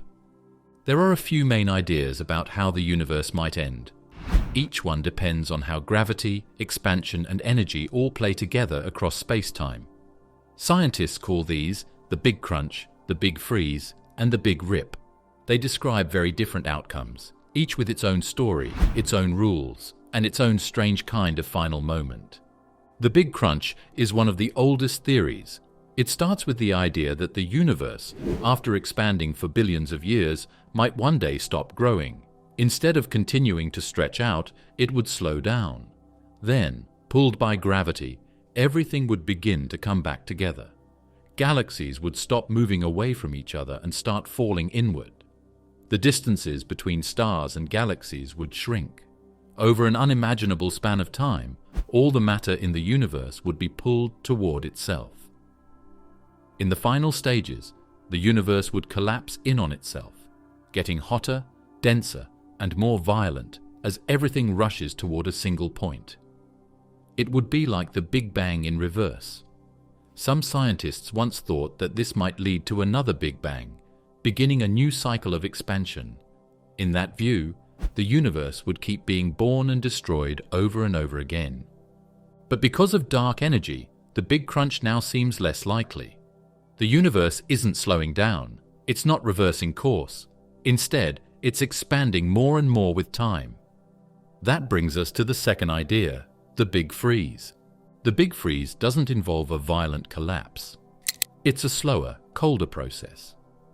If the universe keeps expanding forever, and if dark energy continues to push everything apart, then over time the space between galaxies will grow larger and larger.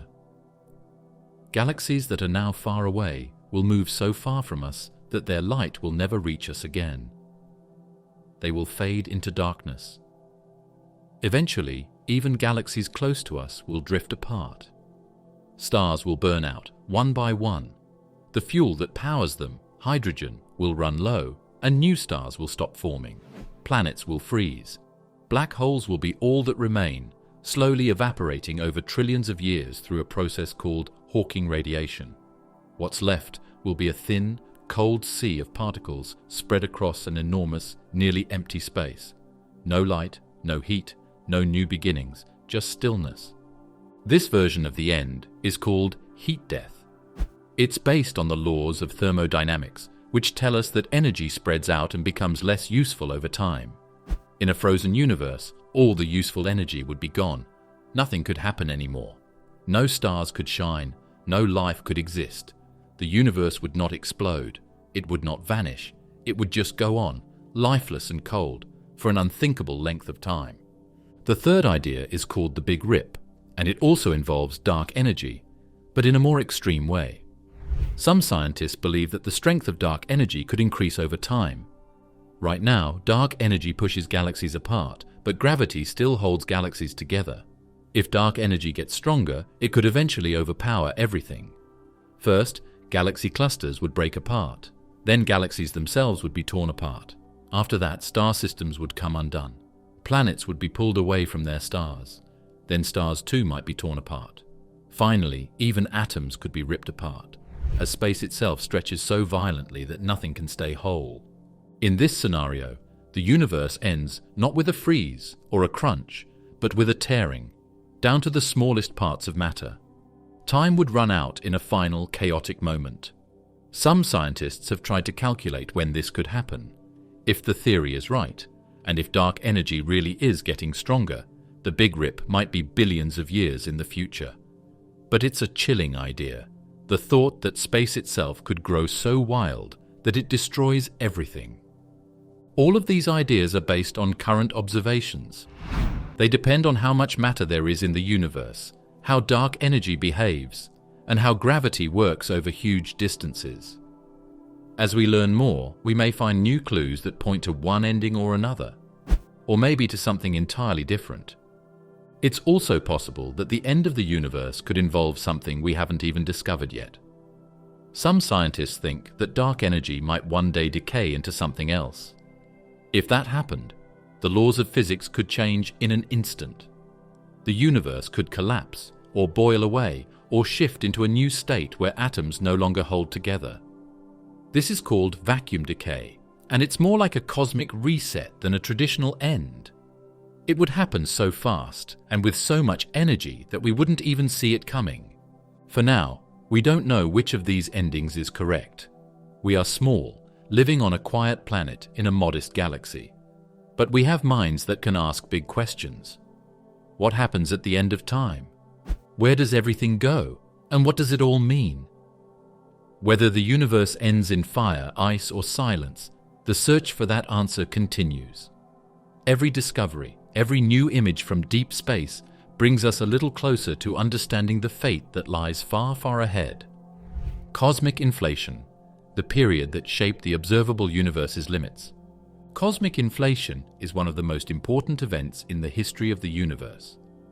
It happened very early on, just after the Big Bang, so early in fact that it took place in a fraction of a second after the universe began. During this extremely short time, the universe expanded faster than the speed of light. It went from being smaller than an atom to something much larger, maybe even as big as a galaxy. This sudden burst of expansion changed everything, setting the limits for what we can observe today and shaping the large-scale structure of space as we see it. To get a sense of what inflation means, imagine blowing up a balloon. At first, the balloon is small. Then you give it one strong puff of air, and it suddenly swells. Now imagine doing that with the fabric of space itself. That's what cosmic inflation did. It didn't move things through space. It expanded space itself. Tiny points in space were pulled far apart, stretching even the smallest irregularities into patterns that we can now detect across the universe. This idea was proposed in the early 1980s to solve a few problems that had puzzled scientists about the Big Bang. One of those problems was called the horizon problem.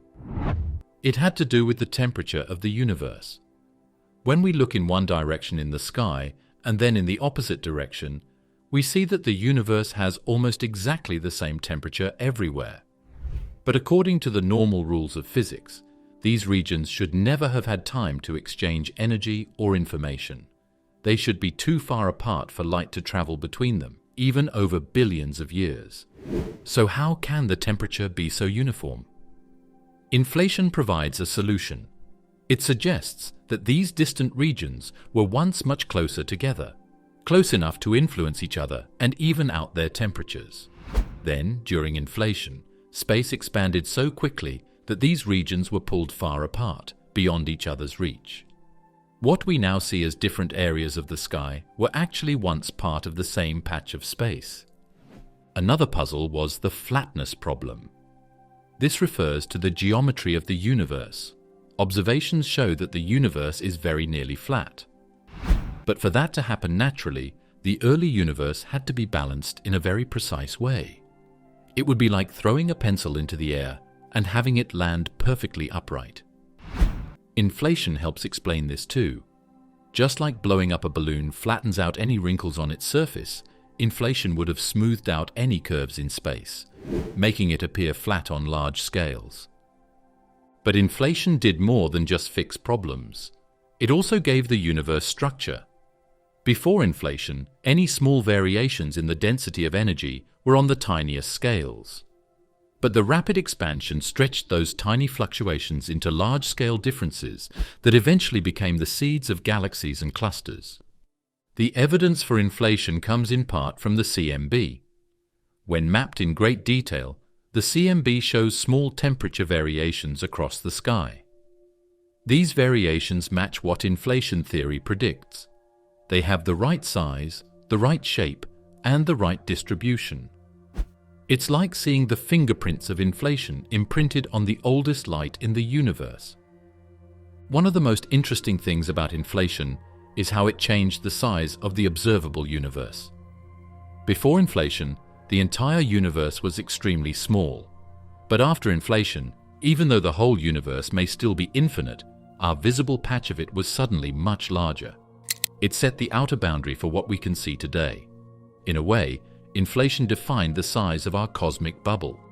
Because inflation happened so fast, it could have created many separate regions of space, all disconnected from each other. These regions could each have their own observable universe, with their own galaxies, and maybe even different versions of physics. In some versions of inflation theory, inflation never stops completely. It continues in some regions, while slowing down in others. This creates a kind of branching structure where many bubble universes form. Back in our own bubble, inflation still influences how we understand the shape and content of the universe.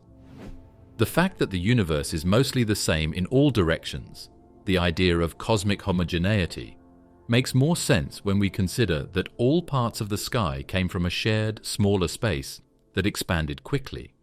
Inflation also helps explain why there are no magnetic monopoles, hypothetical particles with only one magnetic pole, which should have formed in the early universe but seem to be missing.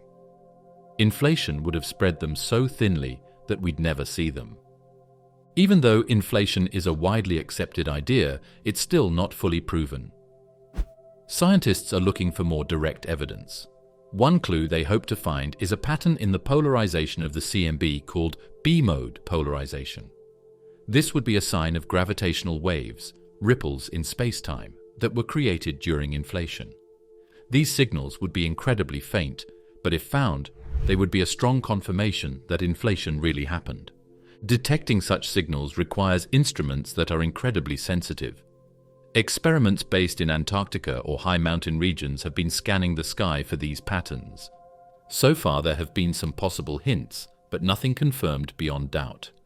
The simplicity of the inflation idea has made it one of the most powerful theories in modern cosmology. It shows how something that happened in less than a heartbeat after the Big Bang could affect everything we see today. From the smoothness of the sky, to the way galaxies are arranged, from the flatness of space to the very edge of what we can observe, inflation helped shape it all. Hawking radiation and the universe's edge, does it reveal anything new? Black holes are often described as bottomless pits in space, places where gravity is so strong that not even light can escape. At their center is what's called a singularity, a point where our understanding of physics begins to break down. Black holes seem to swallow everything that crosses their boundary, the event horizon, with no hope of return. For a long time, it was believed that anything falling into a black hole was lost forever. But in the 1970s, Stephen Hawking introduced an idea that would challenge everything we thought we knew about black holes. He showed that black holes are not completely black. They can, in fact, give off a faint glow of energy, something that has come to be known as Hawking radiation. This idea was surprising because it suggested that black holes could shrink over time. They could, given enough time, slowly evaporate and eventually disappear. The idea of Hawking radiation comes from combining two areas of science that usually don't work well together. General relativity, which describes gravity and the behavior of large things like stars and galaxies, and quantum mechanics, which describes the very small, like atoms and particles. At the edge of a black hole where the event horizon lies, these two worlds come together. According to quantum theory, empty space is never truly empty. Tiny pairs of particles are always popping into and out of existence. Normally, these pairs cancel each other out quickly, but near the event horizon of a black hole, strange things can happen. If one of the particles from a pair falls into the black hole and the other escapes, the one that gets away can be seen as radiation. This escaping particle carries energy away from the black hole. Over time, this process can cause the black hole to lose mass. Eventually, if it keeps losing mass, it may shrink and vanish. The idea is deeply rooted in quantum theory, but its effects are small. For most black holes we know about, especially the supermassive ones, The radiation is far too weak to observe directly. Still, the idea itself has powerful consequences.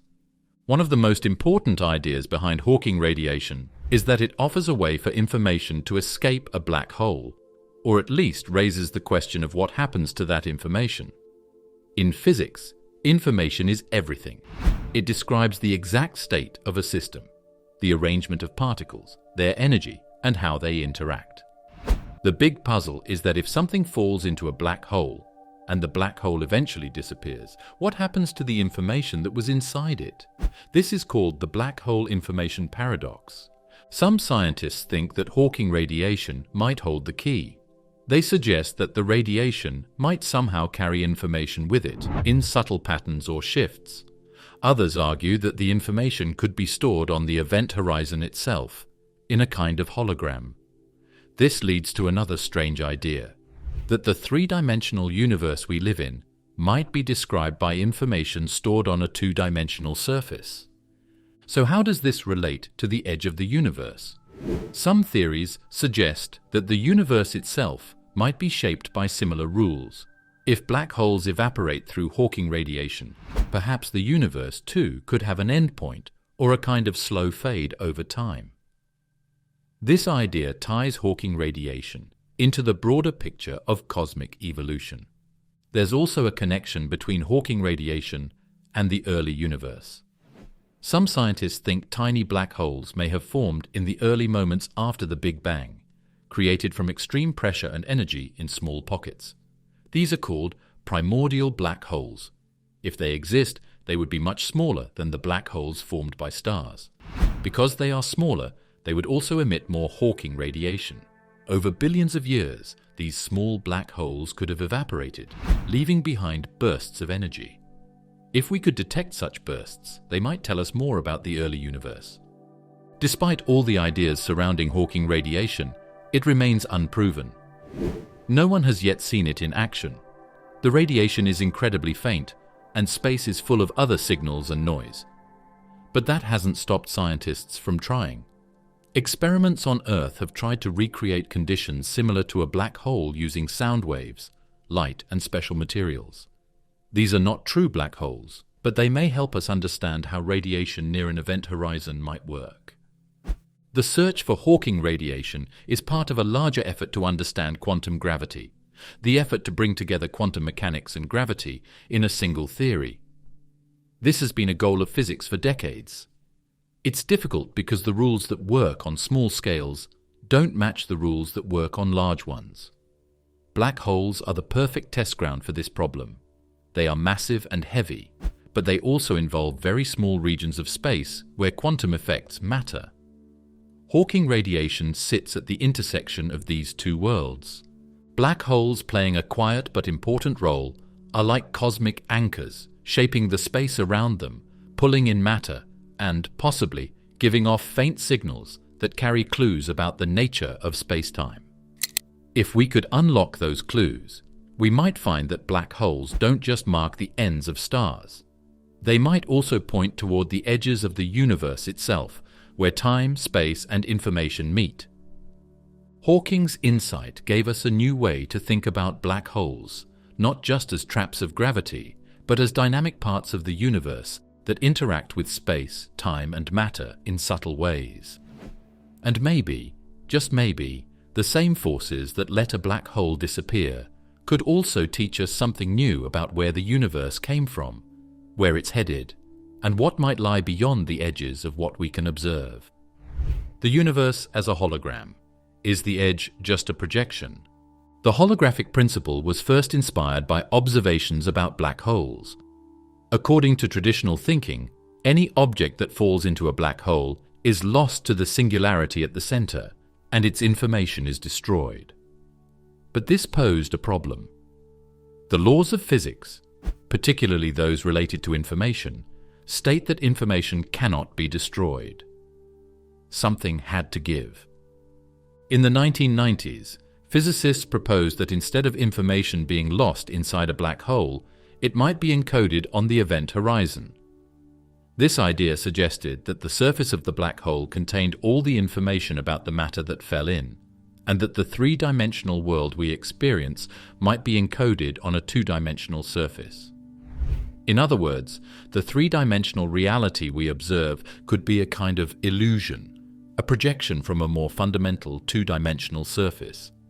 This concept is known as the holographic principle, and it's based on the idea that the universe itself might be akin to a hologram. Just like how a hologram can appear three-dimensional while being projected from a flat surface, our entire universe might be a projection from a distant two-dimensional surface, perhaps one that stretches across the boundary of space itself. This principle suggests that the reality we experience, with all its depth and complexity, could be a kind of illusion arising from the information encoded on a two-dimensional boundary, a boundary that might, in some ways, represent the edge of the universe. The observable universe, then, might not be the real boundary of existence, but rather a projection of the underlying reality encoded on this two-dimensional surface. This idea brings up profound questions about the nature of reality. What does it mean for something to exist if it's just a projection? Are the objects and phenomena we observe in the universe real, or are they just the shadows of a deeper reality? In this view, galaxies, stars, and planets might be nothing more than a projection from a distant, unseen surface. The holographic principle suggests that, in a way, we might be living in a kind of three-dimensional illusion, unable to access the true nature of reality. In our everyday experience, time seems to flow in one direction, from the past to the present to the future. But in the holographic model, time itself might not be what it seems. The events we experience in time could be part of the projection, with the true underlying time unfolding in a different way, perhaps outside the framework we currently understand. In this context, information is more than just data or knowledge. It is the fundamental substance from which the universe is built. In the holographic view, the universe is made of information, and that information is encoded on a two-dimensional surface. What is the source of that information? Is it the result of some unknown physical process, or is it the product of an intelligent design? If the universe is a projection, then the nature of the information encoded on the boundary surface becomes a critical question. What does it tell us about the deeper structure of reality? According to some models, the early universe might have begun as a kind of holographic surface, with all the information of the cosmos encoded on a two-dimensional surface. As the universe expanded, that information was projected into the three-dimensional world we now experience. This could help explain why the universe appears to be so finely tuned for the existence of life. If the entire universe is just a projection, the information encoded in the initial conditions of the universe might have been specifically designed to create the conditions necessary for the formation of galaxies, stars, and planets, wormholes, and hypothetical travel beyond the observable universe. Among the many strange and fascinating ideas in modern physics, one concept continues to capture the imagination like few others: the wormhole. A wormhole is a tunnel through space-time that could allow someone to travel from one point in the universe to another, instantly. This might seem fantastical, but they are a serious topic in theoretical physics, based on the same equations that describe black holes and the curvature of space-time. To understand what a wormhole is, we need to start with the idea of space-time itself. In Albert Einstein's theory of general relativity, gravity isn't just a force that pulls things together. Instead, it is a bending of space and time caused by mass. A planet or star, for example, bends the space around it, and that bend is what we feel as gravity. If you place a bowling ball in the center of a rubber sheet and then roll a marble nearby, the marble will spiral toward the ball. That's similar to how gravity works, except in 4 dimensions, 3 of space and 1 of time. Now imagine that space-time isn't just curved. Imagine that it can fold.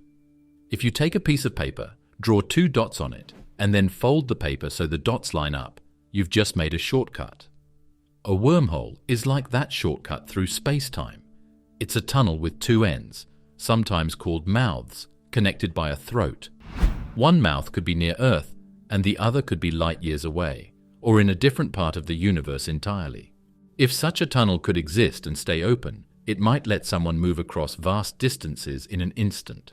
The idea of wormholes first appeared in the math of general relativity in the early 20th century. Einstein himself, along with physicist Nathan Rosen, explored the idea of what's now known as an Einstein-Rosen bridge, a kind of early wormhole. Later work by other scientists showed that wormholes could, in theory, connect not just two regions of space, but also different points in time. That raises the possibility, at least on paper, of time travel. But wormholes come with a list of problems. First, they require conditions that don't naturally exist in our universe. For a wormhole to stay open, it would need a special kind of material with negative energy density, something that behaves the opposite of regular matter. This exotic matter would need to push space-time apart instead of pulling it together. While some effects in quantum physics suggest that negative energy might exist in tiny amounts, we have no evidence that it can be produced or used on a large scale. Even if we could somehow gather enough exotic matter to stabilize a wormhole, there's the problem of control.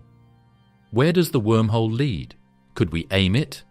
Could we keep it from collapsing or turning into a black hole? These are open questions. Still, scientists continue to study wormholes because of what they might teach us about the structure of space-time.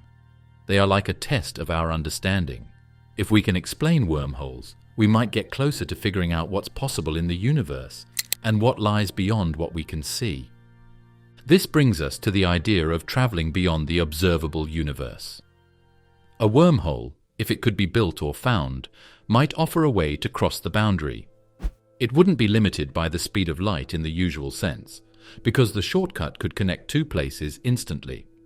That means it might offer a path into areas of space that we could never reach by traveling through normal space, no matter how fast we went. This is one reason wormholes are so appealing in fiction. They allow for fantastical possibilities while still being rooted in real physics. Some scientists have even suggested that wormholes might already exist in the universe, naturally formed during the chaotic conditions of the early cosmos. If tiny wormholes formed back then, some might still exist today, hidden in space or perhaps too small for us to detect. There's no evidence yet, but telescopes continue to scan the sky for signs, gravitational effects or strange lensing patterns that might hint at something unusual. If wormholes could connect different bubble universes, the consequences would be staggering. It would mean not only that we could move beyond our universe, but that our universe is just one piece of a much larger puzzle.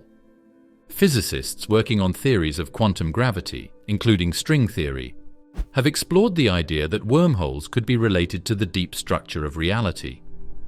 In some versions of these theories, particles are actually tiny vibrating strings, and space-time itself might be woven out of connections like wormholes, microscopic and everywhere. Some call this the quantum foam, where space is never smooth but filled with constant fluctuations. In this view, wormholes wouldn't be rare. They'd be part of the fabric of space itself. But we're still far from turning these ideas into anything practical. The math is complex, and the physical requirements are beyond anything we can build or test with current technology.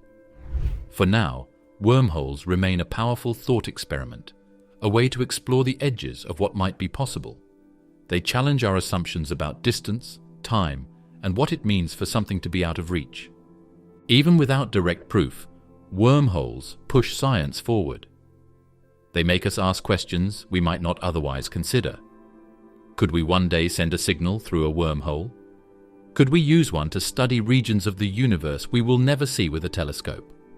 Could wormholes explain strange phenomena we've already observed, like fast radio bursts or gravitational anomalies? Wormholes offer a kind of hope that maybe hidden deep in space, there are doors we haven't opened yet. Maybe we'll find one, or learn how to build one. And if we do, the journey could take us beyond the farthest galaxy, beyond the last beam of light, and into the unknown. Studying wormholes means looking deeper into the nature of space-time itself, asking if the limits we see are real, or just the edge of what we know so far. Can we ever break through the edge of the observable universe? You can look out to the horizon, but that doesn't mean the ocean ends there. It simply marks the farthest point you can see. The same goes for the universe. The cosmic horizon is the farthest we can observe, but it's likely that space continues beyond it. Could we ever find a way to see past it? Right now, the answer seems to be no. The laws of physics as we understand them do not allow information to travel faster than light. That rule sets a hard limit on how far we can see. If something is beyond the cosmic horizon, its light simply hasn't reached us, and maybe never will. Still, the history of science is filled with examples where boundaries once thought unbreakable were later overcome. There was a time when people thought the Earth was the center of the universe, or that stars never moved. Our understanding changed with new tools and new ideas, so the hope remains. Perhaps there are ways to learn about what lies beyond, even if we can't see it directly. One possibility is through indirect evidence. We might detect subtle signals or patterns in the CMB that hint at things beyond our cosmic bubble. Some researchers believe that if other regions of the universe beyond our horizon ever came close to ours in the early moments of cosmic inflation, they might have left imprints. A cold spot or unusual symmetry in the CMB could be a sign of a neighboring universe or a region beyond our view. Another idea comes from quantum physics. Particles can become entangled, sharing information in a way that appears to ignore space and distance. This effect, known as quantum entanglement, is still being explored, but some wonder if it might offer a new way to probe parts of the universe we can't otherwise reach. The challenge is that entanglement doesn't let us send signals faster than light, so it doesn't break the horizon limit directly. But it may help us understand the deeper nature of space-time and whether there are hidden connections between faraway regions. Gravitational waves might also offer a new window. These are ripples in the fabric of space-time, created by massive cosmic events like the collision of black holes or neutron stars. They travel at the speed of light, but they aren't absorbed or scattered by matter like light is. That means they can carry clean information from faraway places. If we can build better detectors, we might one day spot gravitational waves from regions very close to the cosmic horizon. And perhaps, by studying their patterns and directions, we might learn more about the distribution of matter near and beyond what we can see. Over the last few decades, telescopes have become more powerful, more sensitive, and able to see in more parts of the electromagnetic spectrum. As our tools improve, we may be able to detect fainter and more distant galaxies, pushing the edge of the observable universe just a little farther. One far-off idea is that, in the distant future, humans, or whatever life may follow, might send probes that travel for billions of years. These probes could go far enough that they see different parts of the universe, places we can't observe from Earth. But even that is limited by the speed of travel and the fact that the universe is expanding faster and faster. Some galaxies we see today are already moving away from us so fast that one day they will disappear from view forever. Then there's the boldest idea of all. Maybe space-time itself can be bent in a way that allows us to bypass the limits. Concepts like wormholes or artificially created warp fields have been proposed. These would involve manipulating the shape of space to shorten the distance between 2 points, rather than traveling through space in the usual way. Right now, these ideas are purely theoretical, but they are being studied seriously, and they may one day reveal paths to regions of the universe that were once thought unreachable. The edge of the observable universe, a portal to another dimension. What if instead of just more space and more galaxies, the edge of our observable universe touches something else entirely? What if it's a doorway of sorts, a kind of threshold that leads to something beyond not just in space, but in dimension?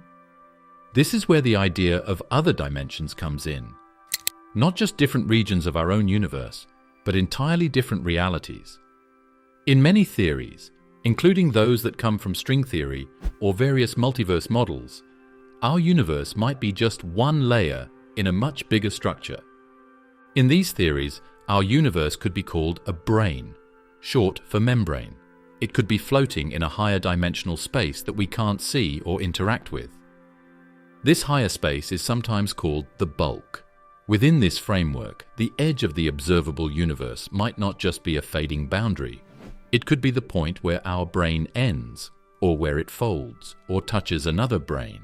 In this way, what we call the edge could, in theory, lead to something entirely different. There's no swirling portal in the sky or visible crack in the stars. But in the language of physics, the idea of other dimensions is taken seriously. The math works. String theory, for example, often describes a universe with 10 or 11 dimensions. We only see 3 dimensions of space and 1 of time. The rest might be curled up, hidden, or far beyond our ability to detect. But what if those dimensions become accessible at the universe's edges? To explore this, researchers have studied the behavior of gravity and other fundamental forces. Gravity, unlike other forces like electromagnetism, is very weak. One idea is that gravity might leak into other dimensions. If that's true, it could help explain why it's so faint compared to the other forces we know. It might also mean that our universe is shaped by these hidden dimensions. Some models suggest that collisions between brains could create entire universes. The Big Bang in this view might have been caused not by something exploding from a single point, but by 2 brains touching. That moment of contact could have released energy, space, and time. If so, the edge of our universe might not be just the farthest point we can see. It might also be part of the surface that was created in that collision. Beyond it might lie the brain that touched ours long ago, or others still floating nearby. These ideas are still being tested, mostly through mathematics and simulations. But scientists are also looking for indirect signs. If brains or other dimensions interact with ours in any way, they might leave behind fingerprints. Or they might show up in the behavior of galaxies on the largest scales, places where the pull of unseen matter seems to warp the paths of stars and light. There's also a curious connection between the idea of parallel universes and quantum mechanics. In one interpretation of quantum theory, the many worlds idea, every possible outcome of every event happens in its own separate universe. If that's true, then parallel universes could exist right next to ours, separated not by distance, but by possibility. In this case, the edge of the observable universe wouldn't be a doorway in space, but a hint that the whole of reality is much larger than we thought, more than just space and time, but a vast tree of branching outcomes. If wormholes exist, they might allow access to a region beyond our observable bubble. Some versions of the multiverse idea suggest that wormholes could link different brains, creating bridges between universes. Again, there's no solid evidence for this yet, but it's an idea many physicists continue to explore. If black holes do lead somewhere else, they might offer a model for how the universe itself could open onto something beyond. Hawking radiation, quantum tunneling, and the structure of information inside black holes are all areas that might one day give clues about what happens at the edge. It's also worth noting how mysterious the universe becomes the further out we look. There are huge structures that span billions of light years. These raise questions about how such things could form within the limits of known physics. Could they be hints that our universe brushes against others? Could some of these structures be shaped not just by matter and gravity, but by deeper forces that come from other dimensions? These models try to offer possible answers to deep questions. Why does the universe have the shape it does? Why do the physical laws seem so well tuned for life? And what, if anything, lies beyond what we can see? If the edge of the observable universe is more than just a distance, if it's a boundary between realities, then reaching beyond it may never be something we can do in a lab or with a spacecraft. It might remain a mystery, not because we aren't clever enough, but because the universe itself has built-in limits. Hyperdimensional beings. Could entities live in the edges of our observable universe? If there are indeed higher dimensions, what might exist within them? One possibility is that hyperdimensional beings, entities that are not bound by the three-dimensional space, could inhabit these higher spaces. Since these dimensions are beyond our ability to perceive directly, we wouldn't necessarily be able to detect these entities with our current technology or senses. They could be existing just beyond our observational reach, in a part of the universe that is invisible to us, but might be completely normal for them. These beings would operate in a realm that fundamentally differs from our own. Our three-dimensional existence is defined by space and time, where objects and events unfold in a particular order. But in higher dimensions, space and time might not operate the same way. For example, time might not be linear, or might be perceived in ways that are impossible for us to understand. These hyperdimensional beings could experience reality in a way that is entirely foreign to us. In our three-dimensional reality, objects are constrained by the laws of motion, gravity, and time. Hyperdimensional beings could possess abilities that would seem godlike or incomprehensible to us, such as the ability to move through different timelines, traverse space instantly, or interact with objects and events in ways that we would consider impossible. One possibility is that these beings could be aware of our universe and observe it, much like we observe insects under a microscope. They could be able to perceive our reality, but because they exist in higher dimensions, their experience of it would be very different from ours. Just as a two-dimensional being would struggle to understand the concept of height or depth, we might not be able to comprehend the full nature of these hyperdimensional entities and the ways they experience their world. If higher dimensions exist, does that mean the observable universe is just a small sliver of a much greater reality?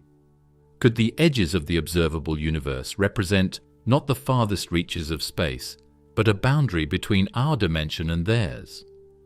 Perhaps they might not inhabit the farthest reaches of space, but instead occupy a space that is parallel to our own, yet entirely separate from it. They might even exist in multiple dimensions at once, moving freely between different layers of reality, crossing over into our universe only when they choose to. Over the years, there have been various accounts, both in the scientific community and in popular culture, of encounters with entities that seem to defy the laws of our universe. While many of these encounters are dismissed as fiction or misperceptions, the possibility of higher dimensional beings living on the edge of our universe remains a fascinating speculation. Some theorists suggest that what we interpret as ghosts, aliens, or other unexplained phenomena could actually be the result of interactions between our three-dimensional world and higher dimensional entities that we can barely comprehend. Perhaps these beings are trying to communicate with us, or perhaps we are simply glimpsing their reality in ways that we cannot fully grasp. In science fiction, hyperdimensional beings are often depicted as beings of immense power, capable of bending the fabric of reality to their will. In these stories, they are sometimes portrayed as gods or ancient entities that exist outside of time and space. But while these portrayals are speculative, they hint at the potential enormity of the idea that beings from higher dimensions could shape our universe in ways we are unaware of. The boundaries between the three-dimensional world and higher dimensional realms might not be as rigid as we think. If this is true, then hyperdimensional beings could exist in these unseen layers of space and time, only occasionally interacting with the physical world that we experience. Their presence might not be directly detectable through conventional means, but they could influence the universe in subtle ways, shaping the formation of galaxies, altering the flow of time, or even guiding the evolution of life itself.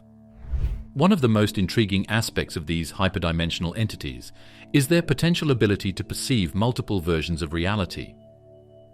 If they can move between dimensions or see beyond the confines of three-dimensional space, they might be able to witness alternate timelines or parallel universes. This could mean that they have access to multiple realities, all of which might exist simultaneously but in different dimensions.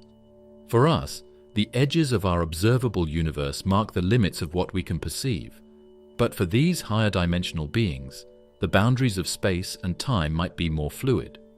They would represent an entirely new way of thinking about consciousness and life. These beings could possess knowledge and wisdom that are far beyond our comprehension, and their understanding of the universe might be completely different from ours. Perhaps they have access to the very origins of the cosmos, witnessing the birth of stars, galaxies, and even life itself. Or they may be able to perceive the future in impossible ways.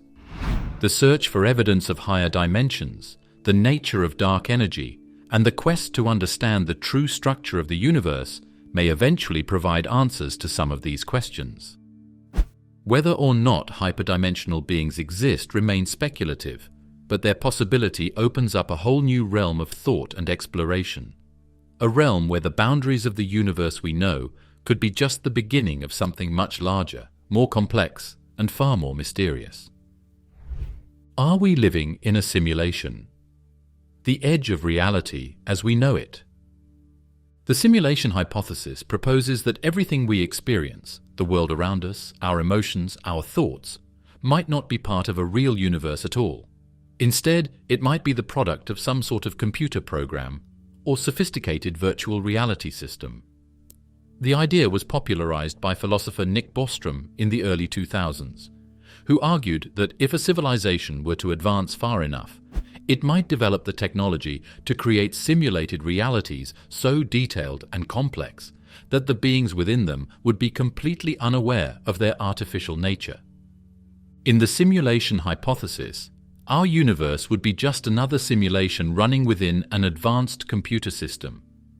To us, it would seem perfectly real. Our perception of time, space, and matter would follow the rules set by the simulation, and we would have no way of detecting the true nature of our existence. The edge of this universe, or the observable limits we can see and measure, might then be an artificial boundary, a simulation-imposed limit that we can't surpass.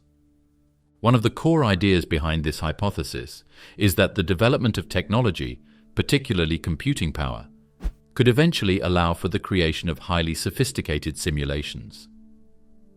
Imagine a future where humans, or even some other intelligent species, could design virtual environments so convincing that the entities inside them would be unable to distinguish between their simulated world and what we think of as reality. This isn't just limited to a few objects and creatures. The entire universe, with all its galaxies and stars, could be simulated to the point where every fundamental interaction, like the force of gravity or the speed of light, is generated by an advanced computer program.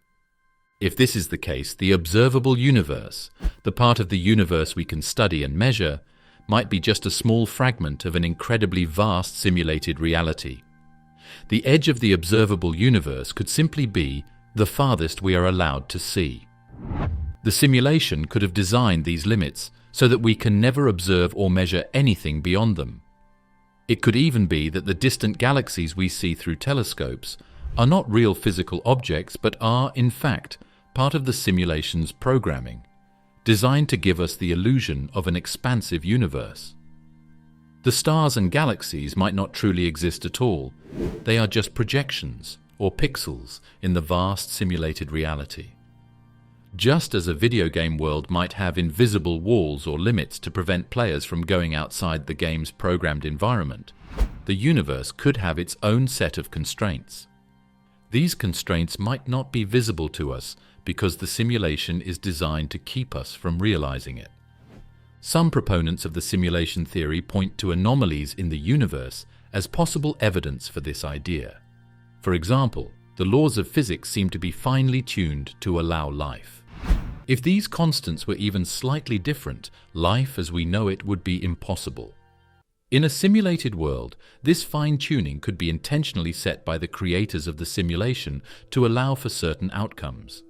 Similarly, the discovery of phenomena that don't quite fit into our understanding of physics, like dark matter and dark energy, might hint at areas where the simulation is glitching, or where the rules are not as stable as we think.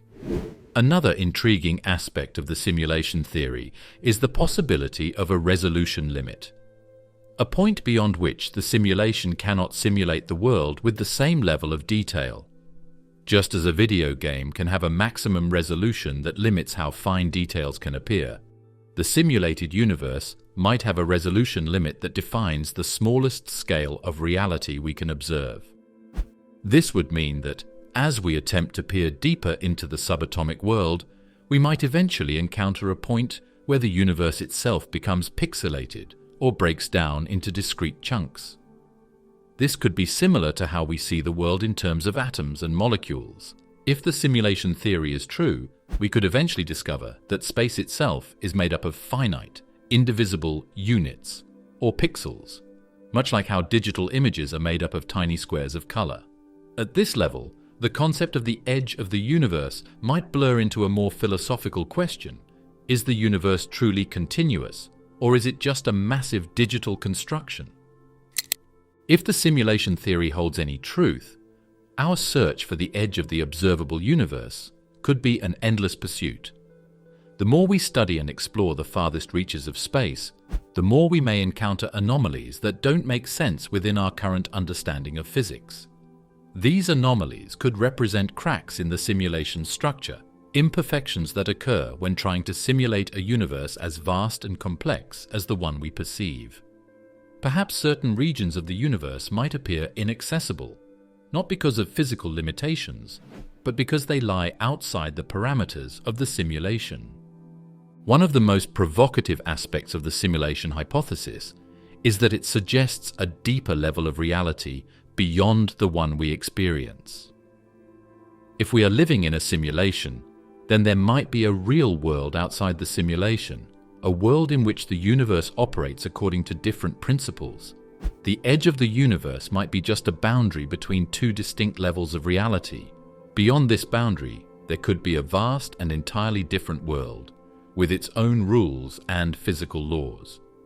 In that case, what is the true nature of the creators of the simulation? Are they beings from an advanced civilization, or is the simulation itself part of a larger, unknowable structure? If everything around us is the product of a computer program, then what does that say about free will, consciousness, and the nature of reality itself? Do we have true agency, or are our thoughts and actions predetermined by the code of the simulation? If we are living in a simulation, it could imply that the concepts we take for granted, our emotions, our understanding of time, our sense of self, might just be part of a much larger design, one that we have little control over. While we cannot yet test the simulation hypothesis directly, some researchers have proposed experiments that could, in theory, give us clues. These might involve looking for inconsistencies in the laws of physics or identifying patterns that seem to suggest the universe is computationally generated. For instance, the discovery of unusual cosmic phenomena, things like the behavior of cosmic rays or the exact way light travels through space, could hint at the simulation's limitations. If we find that certain physical laws only hold up in specific situations or at certain scales, it might point to the possibility that the universe is not the stable, self-contained reality we believe it to be. Can we ever break through these limits and see what's beyond? And if we do, will we finally discover the nature of our existence? Or will we, like characters in a video game, simply encounter a new set of rules, forever trapped within the boundaries of another simulation? And on that haunting note, this journey comes to a close. Leave a comment on what other aspect of the universe you would like to explore next. If you enjoyed this voyage, consider leaving a like and subscribing to the channel. Thanks for watching.